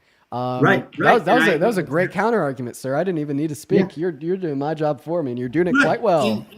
And I think it's important for everybody as an individual to hold themselves accountable, right? And look at ourselves in the mirror and point out our own flaws and work on them.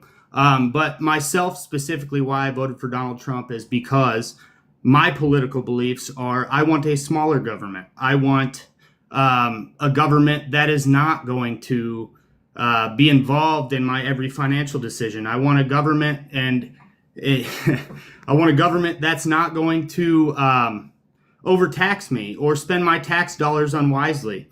And, I'm sure the Republican Party spends my tax dollars unwisely on certain things.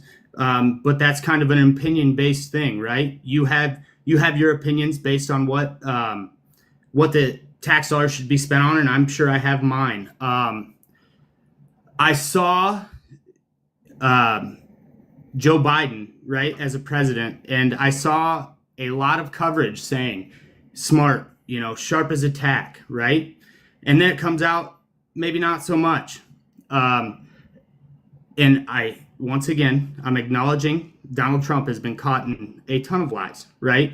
But to sit there and say that somebody's sharp as a tack when they're clearly not I mean, there's a book coming out about it, right? I find that very disingenuous. Right. No, me too. That's just terrible.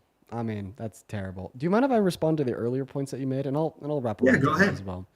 Go ahead. I think that. Sorry, not to interrupt you, but I think that personally, I think that debate in a respectful tone, in a respectful manner, is very important, and I think that that's something that our country needs to get back to, because we're at a point where, in my opinion, it is getting past the point of just having a debate about things, right? I think it's getting to a point where people are violently reacting to each other on both sides of the aisle, and I don't think that's all right. Right. Well, you told us that you want a smaller government. Donald Trump is increasing the size of the government and the power that the government holds. Think overturning Roe v. Wade. Think wanting to spend $4 trillion with one bill, which is more than every penny spent on non-COVID related expenditure in the last 4 years by the Democrats. Think the National Guard now being deployed in 4 of our states, illegally against the will of the governors. I mean, there's an endless list of examples. So, I mean, that first point is wrong. It's overturned. Fiscal conservatism is no longer true of the GOP or the Republican Party. Think Plantier, okay? Think the technology that now Donald Trump has the federal government invested in and involved with spying on every single citizen, right? Yeah, I disagree. Now, obviously, I think what this tells us is that the GOP wanted a larger government. And I mean, even when we compare this to Kamala Harris, she didn't want technology to spy on every single American citizen. She didn't want to overtly spend trillions and trillions of dollars with one bill. I mean, all of her policies set forth was self-sufficient over the 10 years. So she would have been great for the debt and deficit. And, she wanted to ensure more personal individual liberties and freedoms by protecting women's access to choose and allowing the average American to have more freedom by granting them more financial stability by cutting their taxes. Donald Trump's tax cuts, okay, the second thing you said was you want lower taxes. I'm going to assume that you're the average American, And 80% of Americans under Donald Trump's tax policy will pay more in taxes, including you. Well, as somebody who works a lot of overtime, right? I don't necessarily agree with that. That being said, so I'm also somebody who is in the workforce, right? So I weld in a factory. I remember how much of my paychecks I kept under Donald Trump's first terms compared to Joe Biden's. Oh, did you pay more in taxes under Biden? Absolutely. I had a lot more in my paycheck. Okay, I need to ask you a question. Would you ever vote for the Biden-Harris tax policy again? Would I ever vote for that again? Absolutely not. Wait, was that bad? I didn't love it. No. Okay. You've been kind of having this conversation with me, like that you're like not a partisan like hack, that you're willing to be good faith. If Donald Trump ran on Biden and Harris's tax policy, would you still support him? No, I would not. But that doesn't mean that I would support Kamala Harris either. Sir, he did run on the Biden-Harris tax policy because the Biden-Harris tax policy that you're thinking about was actually his tax plan from 2017. It expired this year, and it was in effect under the totality of the Biden-Harris administration. You just told us that you hate Donald Trump's tax code, you would never vote for it again, and if he ever ran on his own tax code again, you wouldn't support him today. If you are an honest man, you would say, well, Dean, you've got me. Sorry, I'm no longer MAGA. Like I'm telling you, if you give any other response outside of Dean, you got me. Okay. Well, you said because of that one issue, you'd never support him again if he ran on it. Don't contradict yourself. Be an honest man. Say, Dean, you got me. I no longer support him. No, I'm not going to say that. First of all, I get what you're trying to do here. You did it on our poor gal Gretchen over there. You tried to do a gotcha moment. Right. Oh, sir, I would agree. I would agree. If I lined this gotcha moment up, it would be me. But you lined it up. You told me that you didn't like their tax code. Hear me code. out. You're not letting me finish my thought, right? So, would I vote for that tax policy again? No. Now, there are other issues other than taxes as to why I voted for Donald Trump, right? Now, first of all, I think Kamala Harris was a very weak candidate. I think that a lot of her interviews were absolutely brain salad, right? I think that, so Joe Biden's jobs reports, they had to correct over 800,000 jobs that he said he added. I think that's insane. Let's look at COVID, the way it was handled, right? Dr. Fauci was the guy, who's making all these recommendations to the government, but then he gets to go to Mets games and nobody else does. Let's look at assault weapons bans. So politicians get to defend their families with weapons, but I don't, with certain weapons, but I don't. I think it's disingenuous. I think that, your argument that, Donald Trump is spying on people, 100% agree with you on that. I am entitled, and I think that American people are entitled to their privacy, right? However, I think that the policies that they were running on were not more freedom. I don't think that they were. I think they were bigger government as far as just something that I just mentioned, assault weapons bans, things like that. As far as transgender people, as an adult, if people want to do what they want to do, I'm all for it. As a father of 2 daughters, I was raised on the principle of you get what you earn. Now, if you had an unfair advantage, such as somebody being born a biological male, I'm not saying they can't identify as whatever they want. What I am arguing against is them competing in sports. At that point, why even have girls, boys, men's, women's sports league? Why not just combine it? And then you will absolutely see women's and girls' sports just absolutely disintegrate because biologically they will not be able to compete. So if we're going to allow people, Holy shit! Okay, you're still going. No, get away. I lost my point of thought or train of thought. Sorry, go ahead. If you want to address what I said, go ahead. Woof, yeah, for sure. I kind of forgot like half of that because you're talking for a while. Brady, I'm sorry. I was trying to pay attention. Maybe playing. I feel the same way with some of the things you're saying. Yeah, play your guitar, man. Okay, so what was the first point you made? I honestly don't remember either. Oh boy. Okay, wait, no. You said that Kamala Harris was weak through word salads. Bro, she mocked him in the presidential debates. It was so bad. I mean, she had him stumbling. It was so bad that after the debate, he started coming up with these conspiracy theories about how she had, people in her ear with an earpiece telling her what to say and that she got the questions ahead of time. It was so bad. Right. So she was definitely better at speaking than Donald Trump, definitely stronger. And I mean, this is seen insofar as a respect in which is granted to them by other world leaders. Okay, Putin thinks that Donald Trump is easy to manipulate. We have leaked Kremlin documents that says that. We don't have leaked Kremlin documents about Kamala Harris that say that. I mean, we have a video of a total, like, UN Rights Council laughing at Donald Trump because they think he's such a joke. We don't have that about Kamala Harris. I mean, we've like Macron and Tusk from France and Poland on Twitter making fun of his handshakes. Everybody on the global stage laughs at Trump. They don't laugh at Kamala Harris. Okay, now to the next point. What was the next point? You said that you think that the left was worse for individual liberties and freedoms because of a AR ban. So she did say that she wanted that. She did. I'll admit that. But the difference is that constitutional or not? I think it is arguably constitutional. I mean, we've had it before.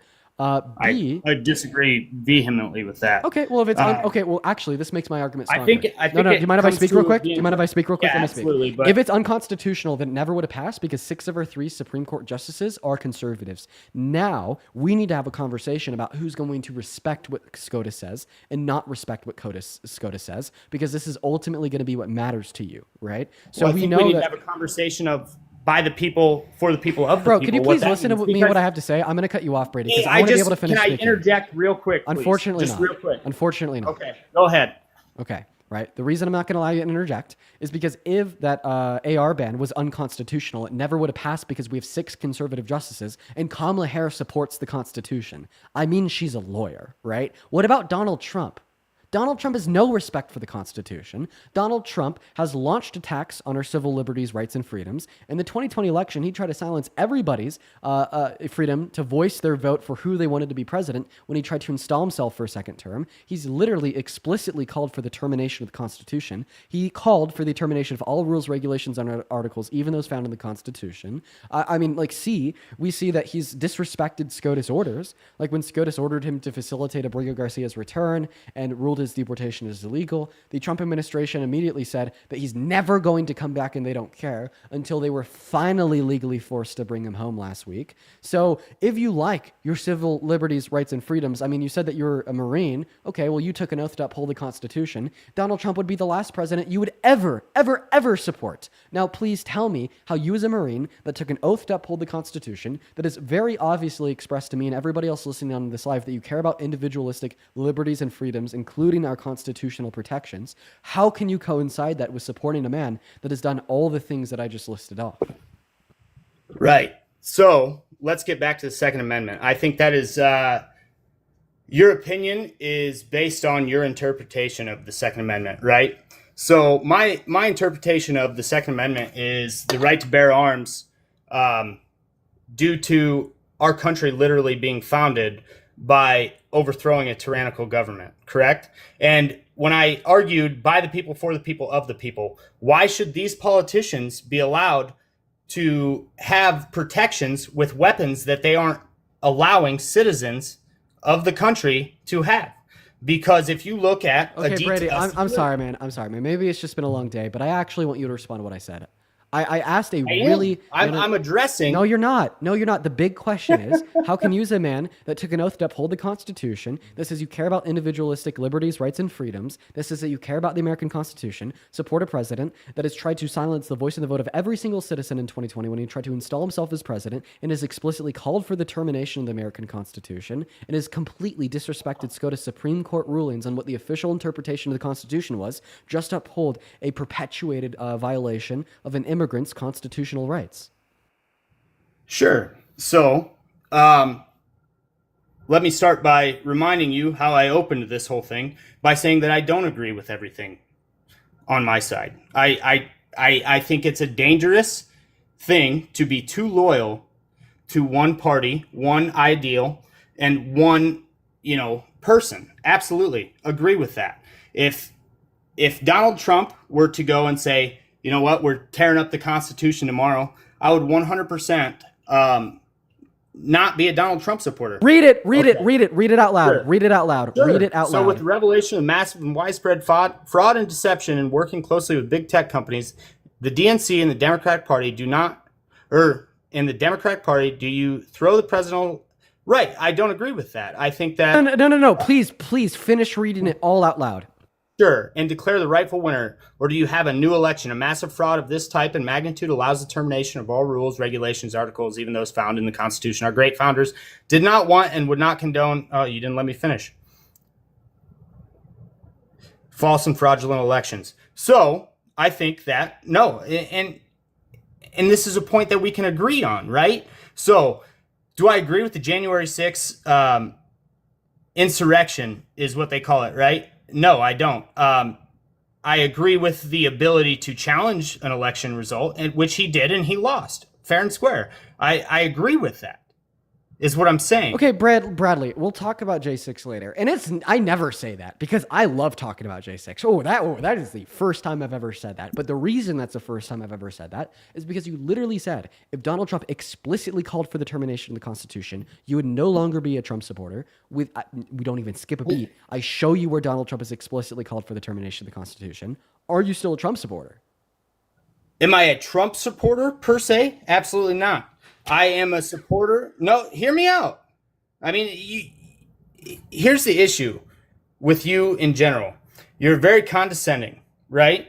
You're not letting me finish points. It's a respect thing, right? I'm giving you the respect. You said, no, I'm not allowed to interject. What did I do? I stopped talking, right? Correct or no? That's correct. Okay. So I would appreciate it if you would just, give me the same courtesy that I'm giving you. You're right. I haven't been giving you the same courtesy you've been giving me, but I don't know, man. You're hurting my brain. Okay, like I'm sorry. I'm sorry that I'm not extending the same courtesy to you. I get that feels unfair, but like, it feels terrible when I hear somebody say that they would stop supporting Trump and they no longer have a leg in this debate if Donald Trump had explicitly called for the termination of the Constitution. Then I point out that he has explicitly call for the You did not point out. Did in that social media post? Did he say we need to just rewrite the Constitution? We need to get rid of it. Yes, It's he the did. same. Yes, he did. Yes, he did. Where? A fraud Where? of this magnitude allows for the termination of all rules, regulations, and articles, even those found in the Constitution. Okay, fair enough.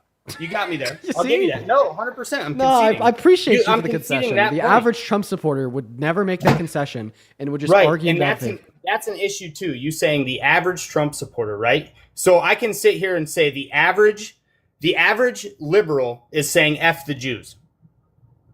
Okay, well, that's not true. Right, and neither is you saying that the average Trump supporter would sit there and just concede to everything that Donald Trump says and does. It's not true. Right, it's an opinion. How long have you been in the live stream? Come on, dude. I talk to like 50 Trump supporters a day, and I have for like a year. I have for a year, man. I wouldn't say it if it wasn't true. Right. What I will say is this generalization of groups of people is a very dangerous rhetoric to have.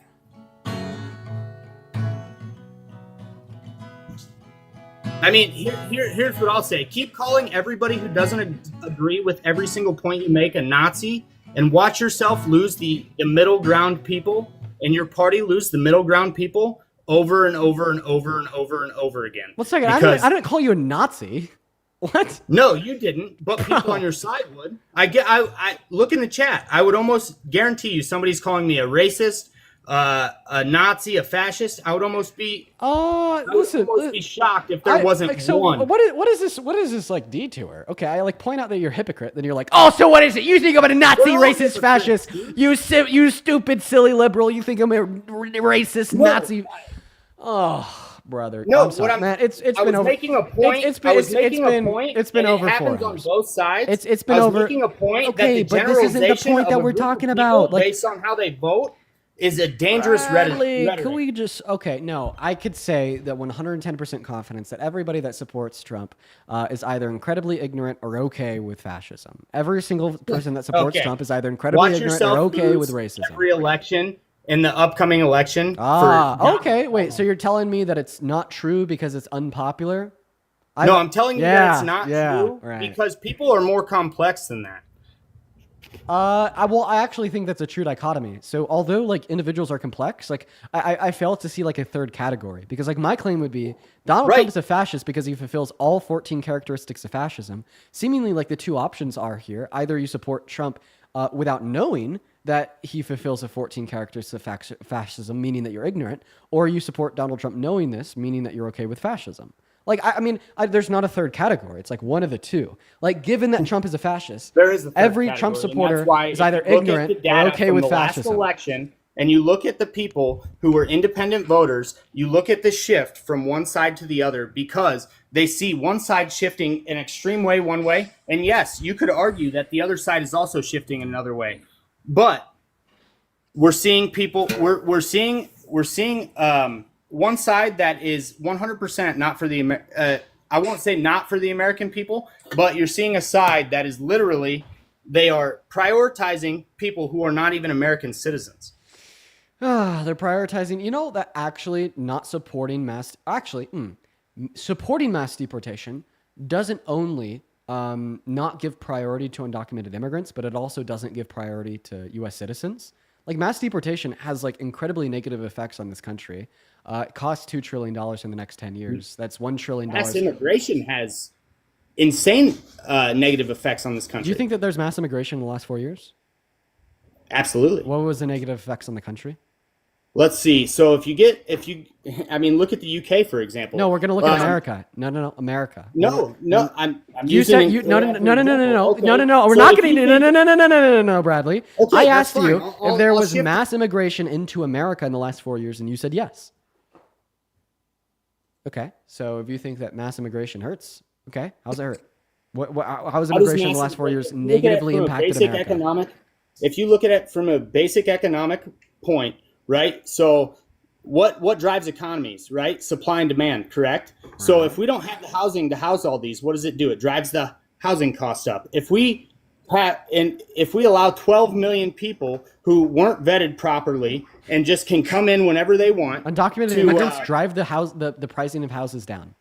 How so? Yeah, A, because they can't get a loan from a bank to buy a house, so they're not going to be present on the consumer side of buying property. But B, they are going to be present on the production side of producing the So they're all properties. homeless? There is 8.3 million undocumented workers in the workforce, and this would include workers in construction. 1 out of 7 construction workers is an undocumented immigrant, and they are the people building the houses. So they would subsidize the production of new properties. However, as it relates to buying these properties, they can't buy properties, or at least significantly less likely, because they'd have to have all the money up front. What Now, about renting? if your next question is what about renting? Well, of course, like they're going to find places to live, Yeah. but It like drives the because pri- it but drives because the there's cost of less living up, markets in because which they no listen. Overall, they're still less likely than Americans to engage in the market of buying a property or renting a property, and they're more likely they're to all engage. homeless? Dude, Bradley, are you going to listen to me? Like, you're being spineless, you're being annoying, you're being a child. I'm doing I'm making exactly a what basic you've been economic doing to me argument. this whole time. You're playing your guitar in the background. You're laughing when I'm trying to make a point. Listen. It goes. Okay, I'm going to mute you now, and I'm going to re-explain the point. It's a very easy to follow economic argument. Undocumented immigrants are overall less likely to engage in the demand side of housing. Why do I say that? They can't buy new properties. Okay? So although that they still can rent from some people, a lot of renters will only rent to citizens. Okay? That's true because they like to do credit checks on their tenants. Okay? And what do you use to check somebody's credit? A social security number. So a lot of tenants will not, a lot of renters will not rent to undocumented immigrants. B, undocumented immigrants are significantly less likely to buy houses. So what the conclusion is here is that undocumented immigrants are significantly less likely than citizens or residents to engage in the demand side of housing. On the inverse, what about the supply side? They're actually significantly more likely than citizens to engage in the supply side. Why? Because there's a significant portion of undocumented immigrants that are of age to work, meaning that their participation in the labor force is greater than citizens. Right? Undocumented immigrants account for like less than 3% of the population, but then they account for over 5% of the workforce. Oh wait, that's actually less than 1%. Yeah, it's like 1 or 2%. Yet they account for around 6% of the workforce, and they account for 1 out of 7 construction workers. So because they are disproportionately engaging in the supply side and disproportionately not engaging in the demand side, they're actually overall good for the pricing of houses. Because with more demand and with more supply and lower demand, price goes down. So the impact that undocumented immigrants have on the equilibrium pricing of houses, both buying properties and renting properties, is positively correlated to a reduction in the pricing of houses. There's an economic argument. Okay, so you literally just said, okay, they can't buy properties, they can't rent properties. So where are all these people living? No, I said that they're less likely. I didn't say that they're not. Okay, either way, where are all these people living? It's a question that's not relevant to the argument that I made because this doesn't refute the fact that they're less likely to buy or rent properties.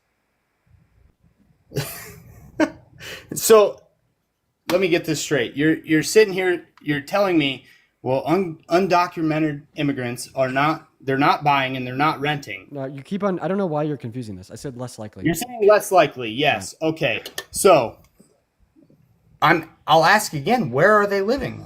Once again, it's just not a question that's relevant to my argument because it doesn't dispute the claim that they're less likely to buy or rent. Once again, the argument in the sentence or less is that they're less likely to buy or rent and they're more likely to build, meaning that they have a positive impact on the reduction of the pricing of houses, as they would positively increase the supply when compared to citizens, and they decrease the demand when compared to citizens, meaning that they would drive equilibrium price down. Does that make sense? So when you ask questions of where they're living, okay, sure, we could explore that, but that exploration is not relevant to the argument that I'm providing you. I get the point you're trying to make.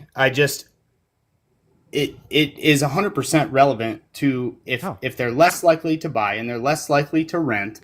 Okay, so how are they? Are they're not all homeless, right? So how are they even finding places to live then? Yeah, sure. We could talk about that after you respond to my argument. But that's not a response to my argument. So the response to your argument is that there's an equilibrium, right? And Like, I just want to because clarify. Like, they-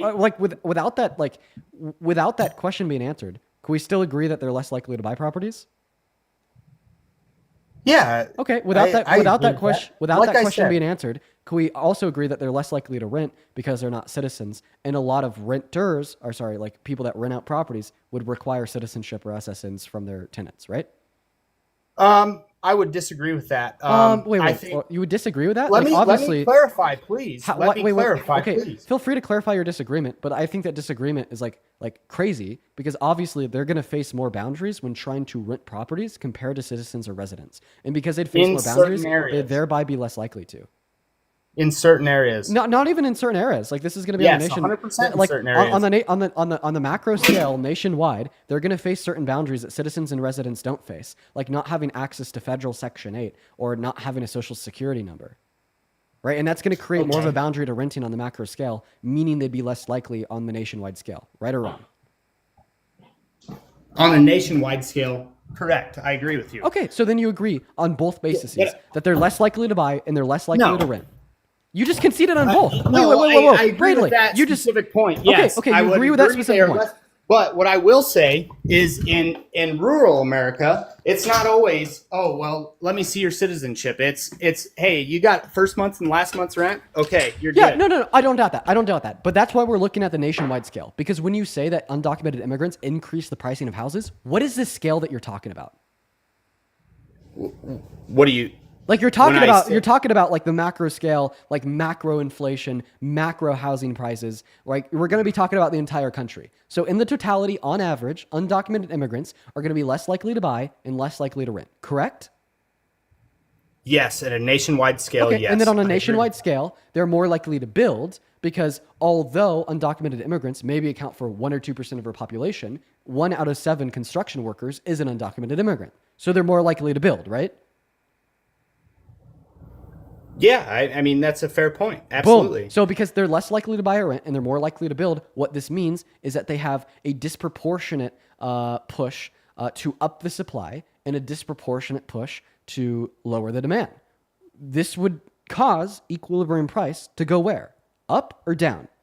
With more supply and less demand, where's equilibrium price going? With more supply and less demand, the price goes down. Boom. Absolutely. And that's why undocumented immigrants in America actually have a downward pressure on housing prices in America. Well, I would argue that house prices in America have not been going down. Okay. Wait. Yes, I agree. That's not an argument because I agree to that. But that doesn't change the fact that undocumented immigrants nonetheless have a downward pressure on housing prices, right? I think that you have to look at it from a nationwide scale. Yes, I agree with you. Okay, so then earlier when you said that undocumented immigrants have an upward pressure on housing prices, admit that you were You're not wrong and letting move me on. finish my point. You did. You conceded. You said that I'm right. No, I did not concede. Yes, you If said would that on let the me finish- nationwide scale that they're going to decrease the On a pricing of nationwide houses. scale, yes. In a regional scale, no. So you look at a place in rural Nebraska, for example, that has, let's just say they've got a meat packing plant, right? And the employer, and I will concede that the employer should be punished as well. The employer hires, exclusively undocumented immigrants. What does that do in a smaller scale than a nationwide scale in there's- that area? Even in rural the housing areas, prices. they're still going to be less likely to buy or rent because, like, A, even in rural areas, you're not going to get a loan unless you're a citizen, and then B, as it relates to rent, well, they get lower incomes. So undocumented immigrants get lower wages on average, meaning that they just have less money to go out there and rent. Okay, and the less money you have, the less likely you are to rent. Correct? The less money you have, the less likely you are to rent. Below like a certain threshold. I obviously what needs to be considered here is like the more money you have, the less likely you are to rent because you're more likely to buy. But like excluding the idea that you'd be less likely to rent because you're more likely to buy, it's just going to be harder to find a place to rent on your own, given that you make less money and you fall below like a threshold of income that would make you more likely to buy. Like it's going to be harder, let's say, for like somebody that makes $20,000 per year to find a place to rent compared to somebody that makes $40,000 per year, right? Correct. Okay, so even in these rural areas, undocumented immigrants are still going to be less likely to rent since it'd be harder for them to rent since they get lower wages on average. So why are we advocating for people? I mean, right? So this is kind of a pivot. I'll admit it. Okay, you're going to pivot to why are we advocating for like exploitation of workers and lower prices and that are wages that are being paid? That's a great question. My response is that I'm not advocating for that. I want mass amnesty so they have just as much bargaining power as citizens, so they could get similar wages. But now to go back to my point, now you've also conceded that in rural areas that undocumented immigrants are still less likely to buy or rent, and they're still more likely to be be construction workers. 1 out of 7 construction workers is an undocumented immigrant. So what this means is that even in rural areas, they have a downward pressure on the pricing of houses. So on the macro scale, nationwide and in rural areas in America, they have a downward pressure on the pricing of houses. So earlier when you said that undocumented immigrants increase the prices of houses in America, you were wrong. Did I win? Did you lose? No. Bro, and I'll explain why. Okay, sure. Just let me explain. So do you think that houses are being just like from day 1 to day 2, they're built, right? So I would argue that the rate of people coming into this country does not equal the rate of houses that are going up into this country, which I would argue would drive the cost up. Oh, wait, no, because you're only accounting for the rate of people that go to the demand side. You're not accounting for the rate of people that go to the supply side. For every undocumented immigrant that we have coming into America and joining in, well, if you're accounting for both the demand and the supply side, then you just say that we have this increasing rate of a downward pressure on the pricing of houses. Because although there's going to be more undocumented immigrants that come into America looking for places to rent or buy because they're less likely to do so, like you may say, well, if we're just accounting for the demand side, that we're going to see an increase in the pricing of houses. However, we also have an increasing fluctuating rate of individuals going to the supply side of joining the workforce and building those houses. So all in all, like the rate of entry doesn't matter because at the end of the day, we will still see a total downward pressure on the pricing of houses, regardless if there's 1 undocumented immigrant in America, 100 undocumented immigrants in America, or 1 million undocumented immigrants in America. This is basic economics. Like this is no longer a debate about politics. This is a debate about very basic macroeconomic principles. You're not taking into account the action. So there is a difference between 1 and 1 million undocumented immigrants. Not as it relates to the downward pressure. As it relates to the downward pressure that they have on the pricing of houses. The rate of being able to build houses compared to the rate of people coming into this country, you can absolutely correlate that, right or wrong? You could. I'm confused on the question that you're asking. Maybe if you want to reword it. The question I'm asking is, okay, I'll simplify it. So let's just say 12 million undocumented immigrants come into this country, correct? Right. We can only build, and this is a hypothetical. I don't have stats. I don't have numbers. Let's just say we can only build 2 million houses a year. Okay. Right. So I'm saying that you have to take into account the rate at which we can even provide housing compared to the rate of people coming into this country. Okay, for sure. Show me a study that has accounted for that and demonstrated that undocumented immigrants have an upward pressure on the pricing of houses. That, I mean, that is... Yeah, for sure. Show me a study.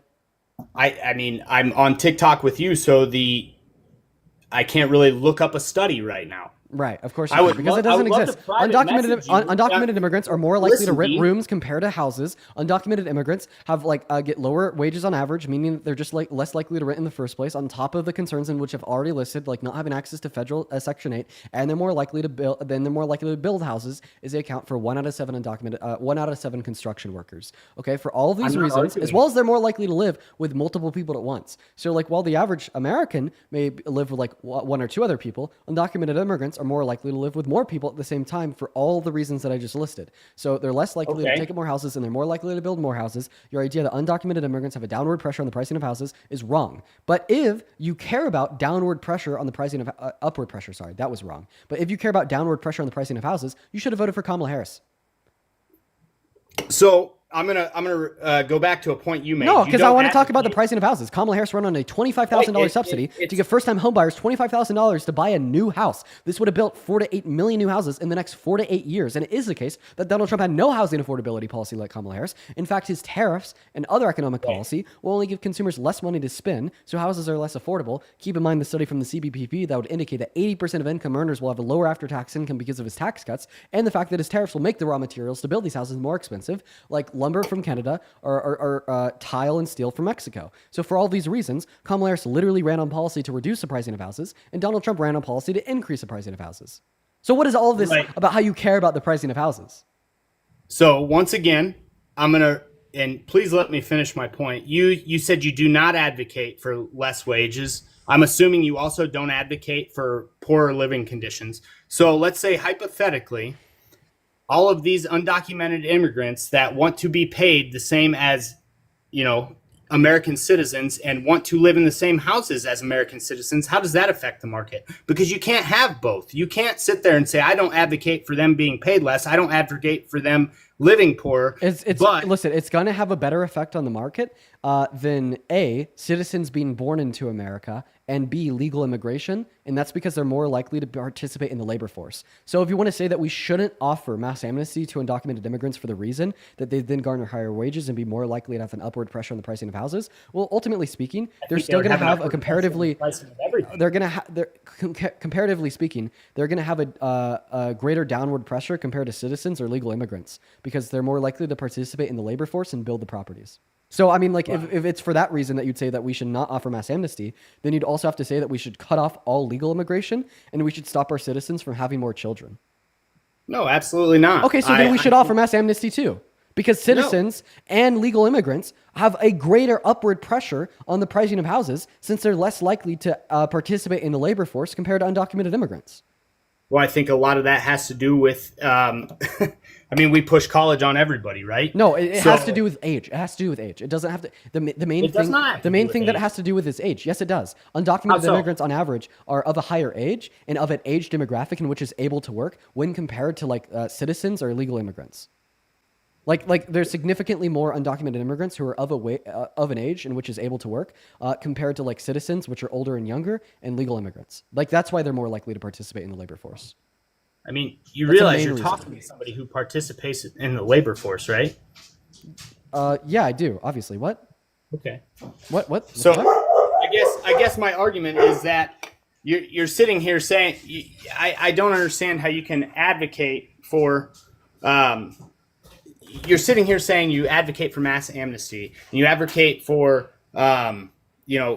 fair wages and fair living conditions. Okay, why But did you you're not respond to my argument about how Kamala Harris ran on policy to reduce the pricing of houses and Donald Trump ran on policy to increase them? You ignored that for whatever reason. So Kamala Harris ran on a policy that was going to absolutely increase the amount of tax dollars that we are paying towards giving people $25,000 to buy a house. What about the people who work God. Oh my God. Oh my God. Oh my God. Yes, Kamala Harris is going to increase taxes by running on a policy not that what would I cost said. $1.2 trillion. That's not what I said. But then when Donald Trump runs on a policy that's going to cost $4 trillion, he's going to reduce taxes. Do you see how stupid you sound? Like when Kamala Harris wants to spend $1.2 trillion on the average American to do something good, it's a problem. But then when Donald Trump wants to spend $4 trillion just to make the material conditions for the top 20% better, it's not a problem. He's spending more money for less good. When she spends less money for more good, it's a problem. When he spends more money for less good, it's not a problem. Why?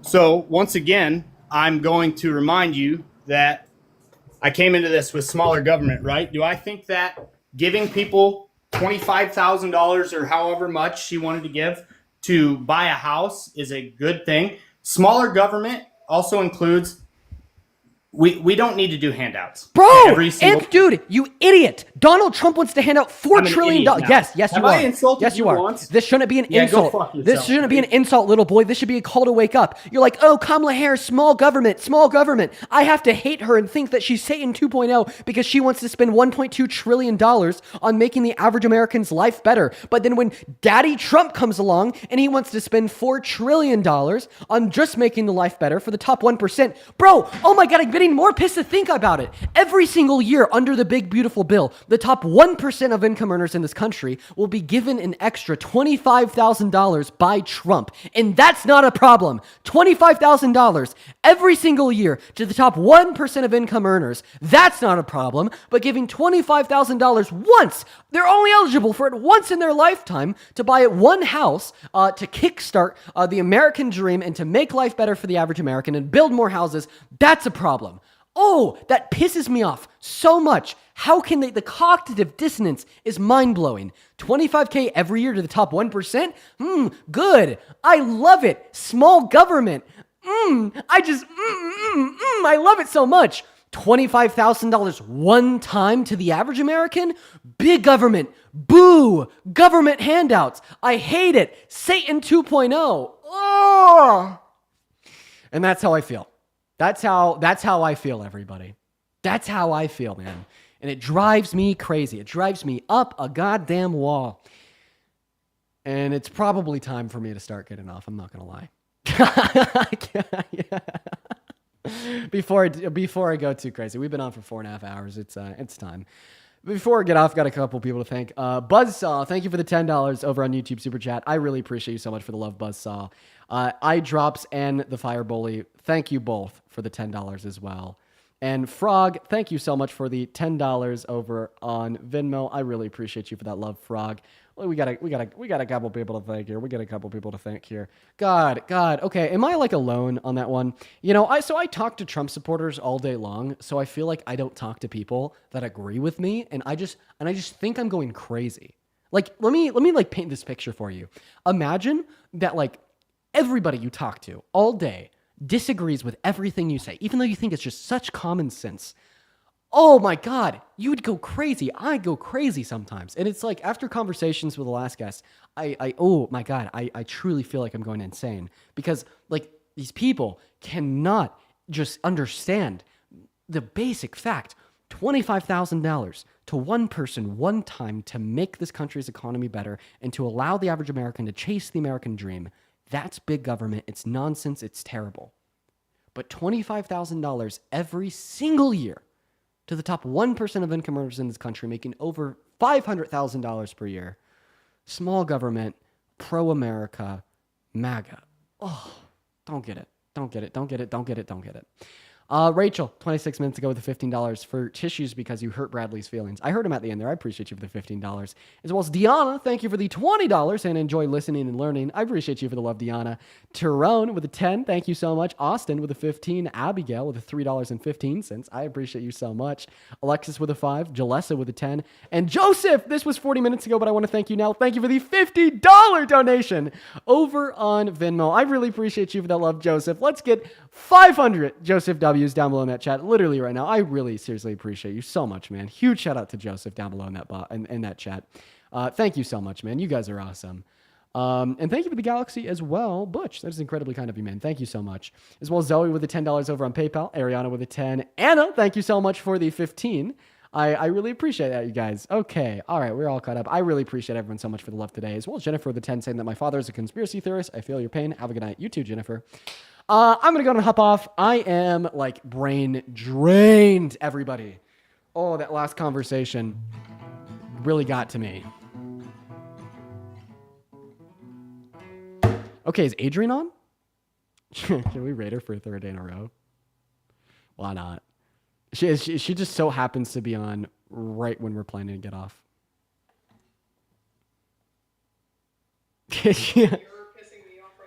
She's on. Okay.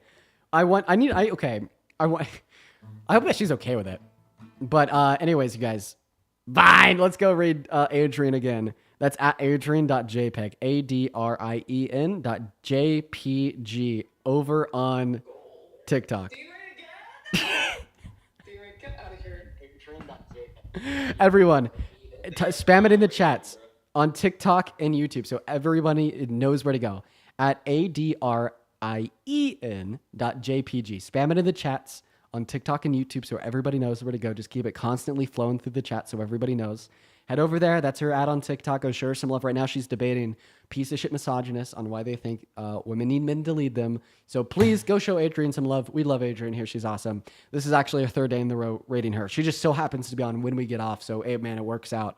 But yeah, no, go show some love to Adrian. I'm going to take off for now. Everybody at adrian.jpg, ADRIEN.jpg. And see you all tomorrow. Peace and love and good night, everybody. Take care.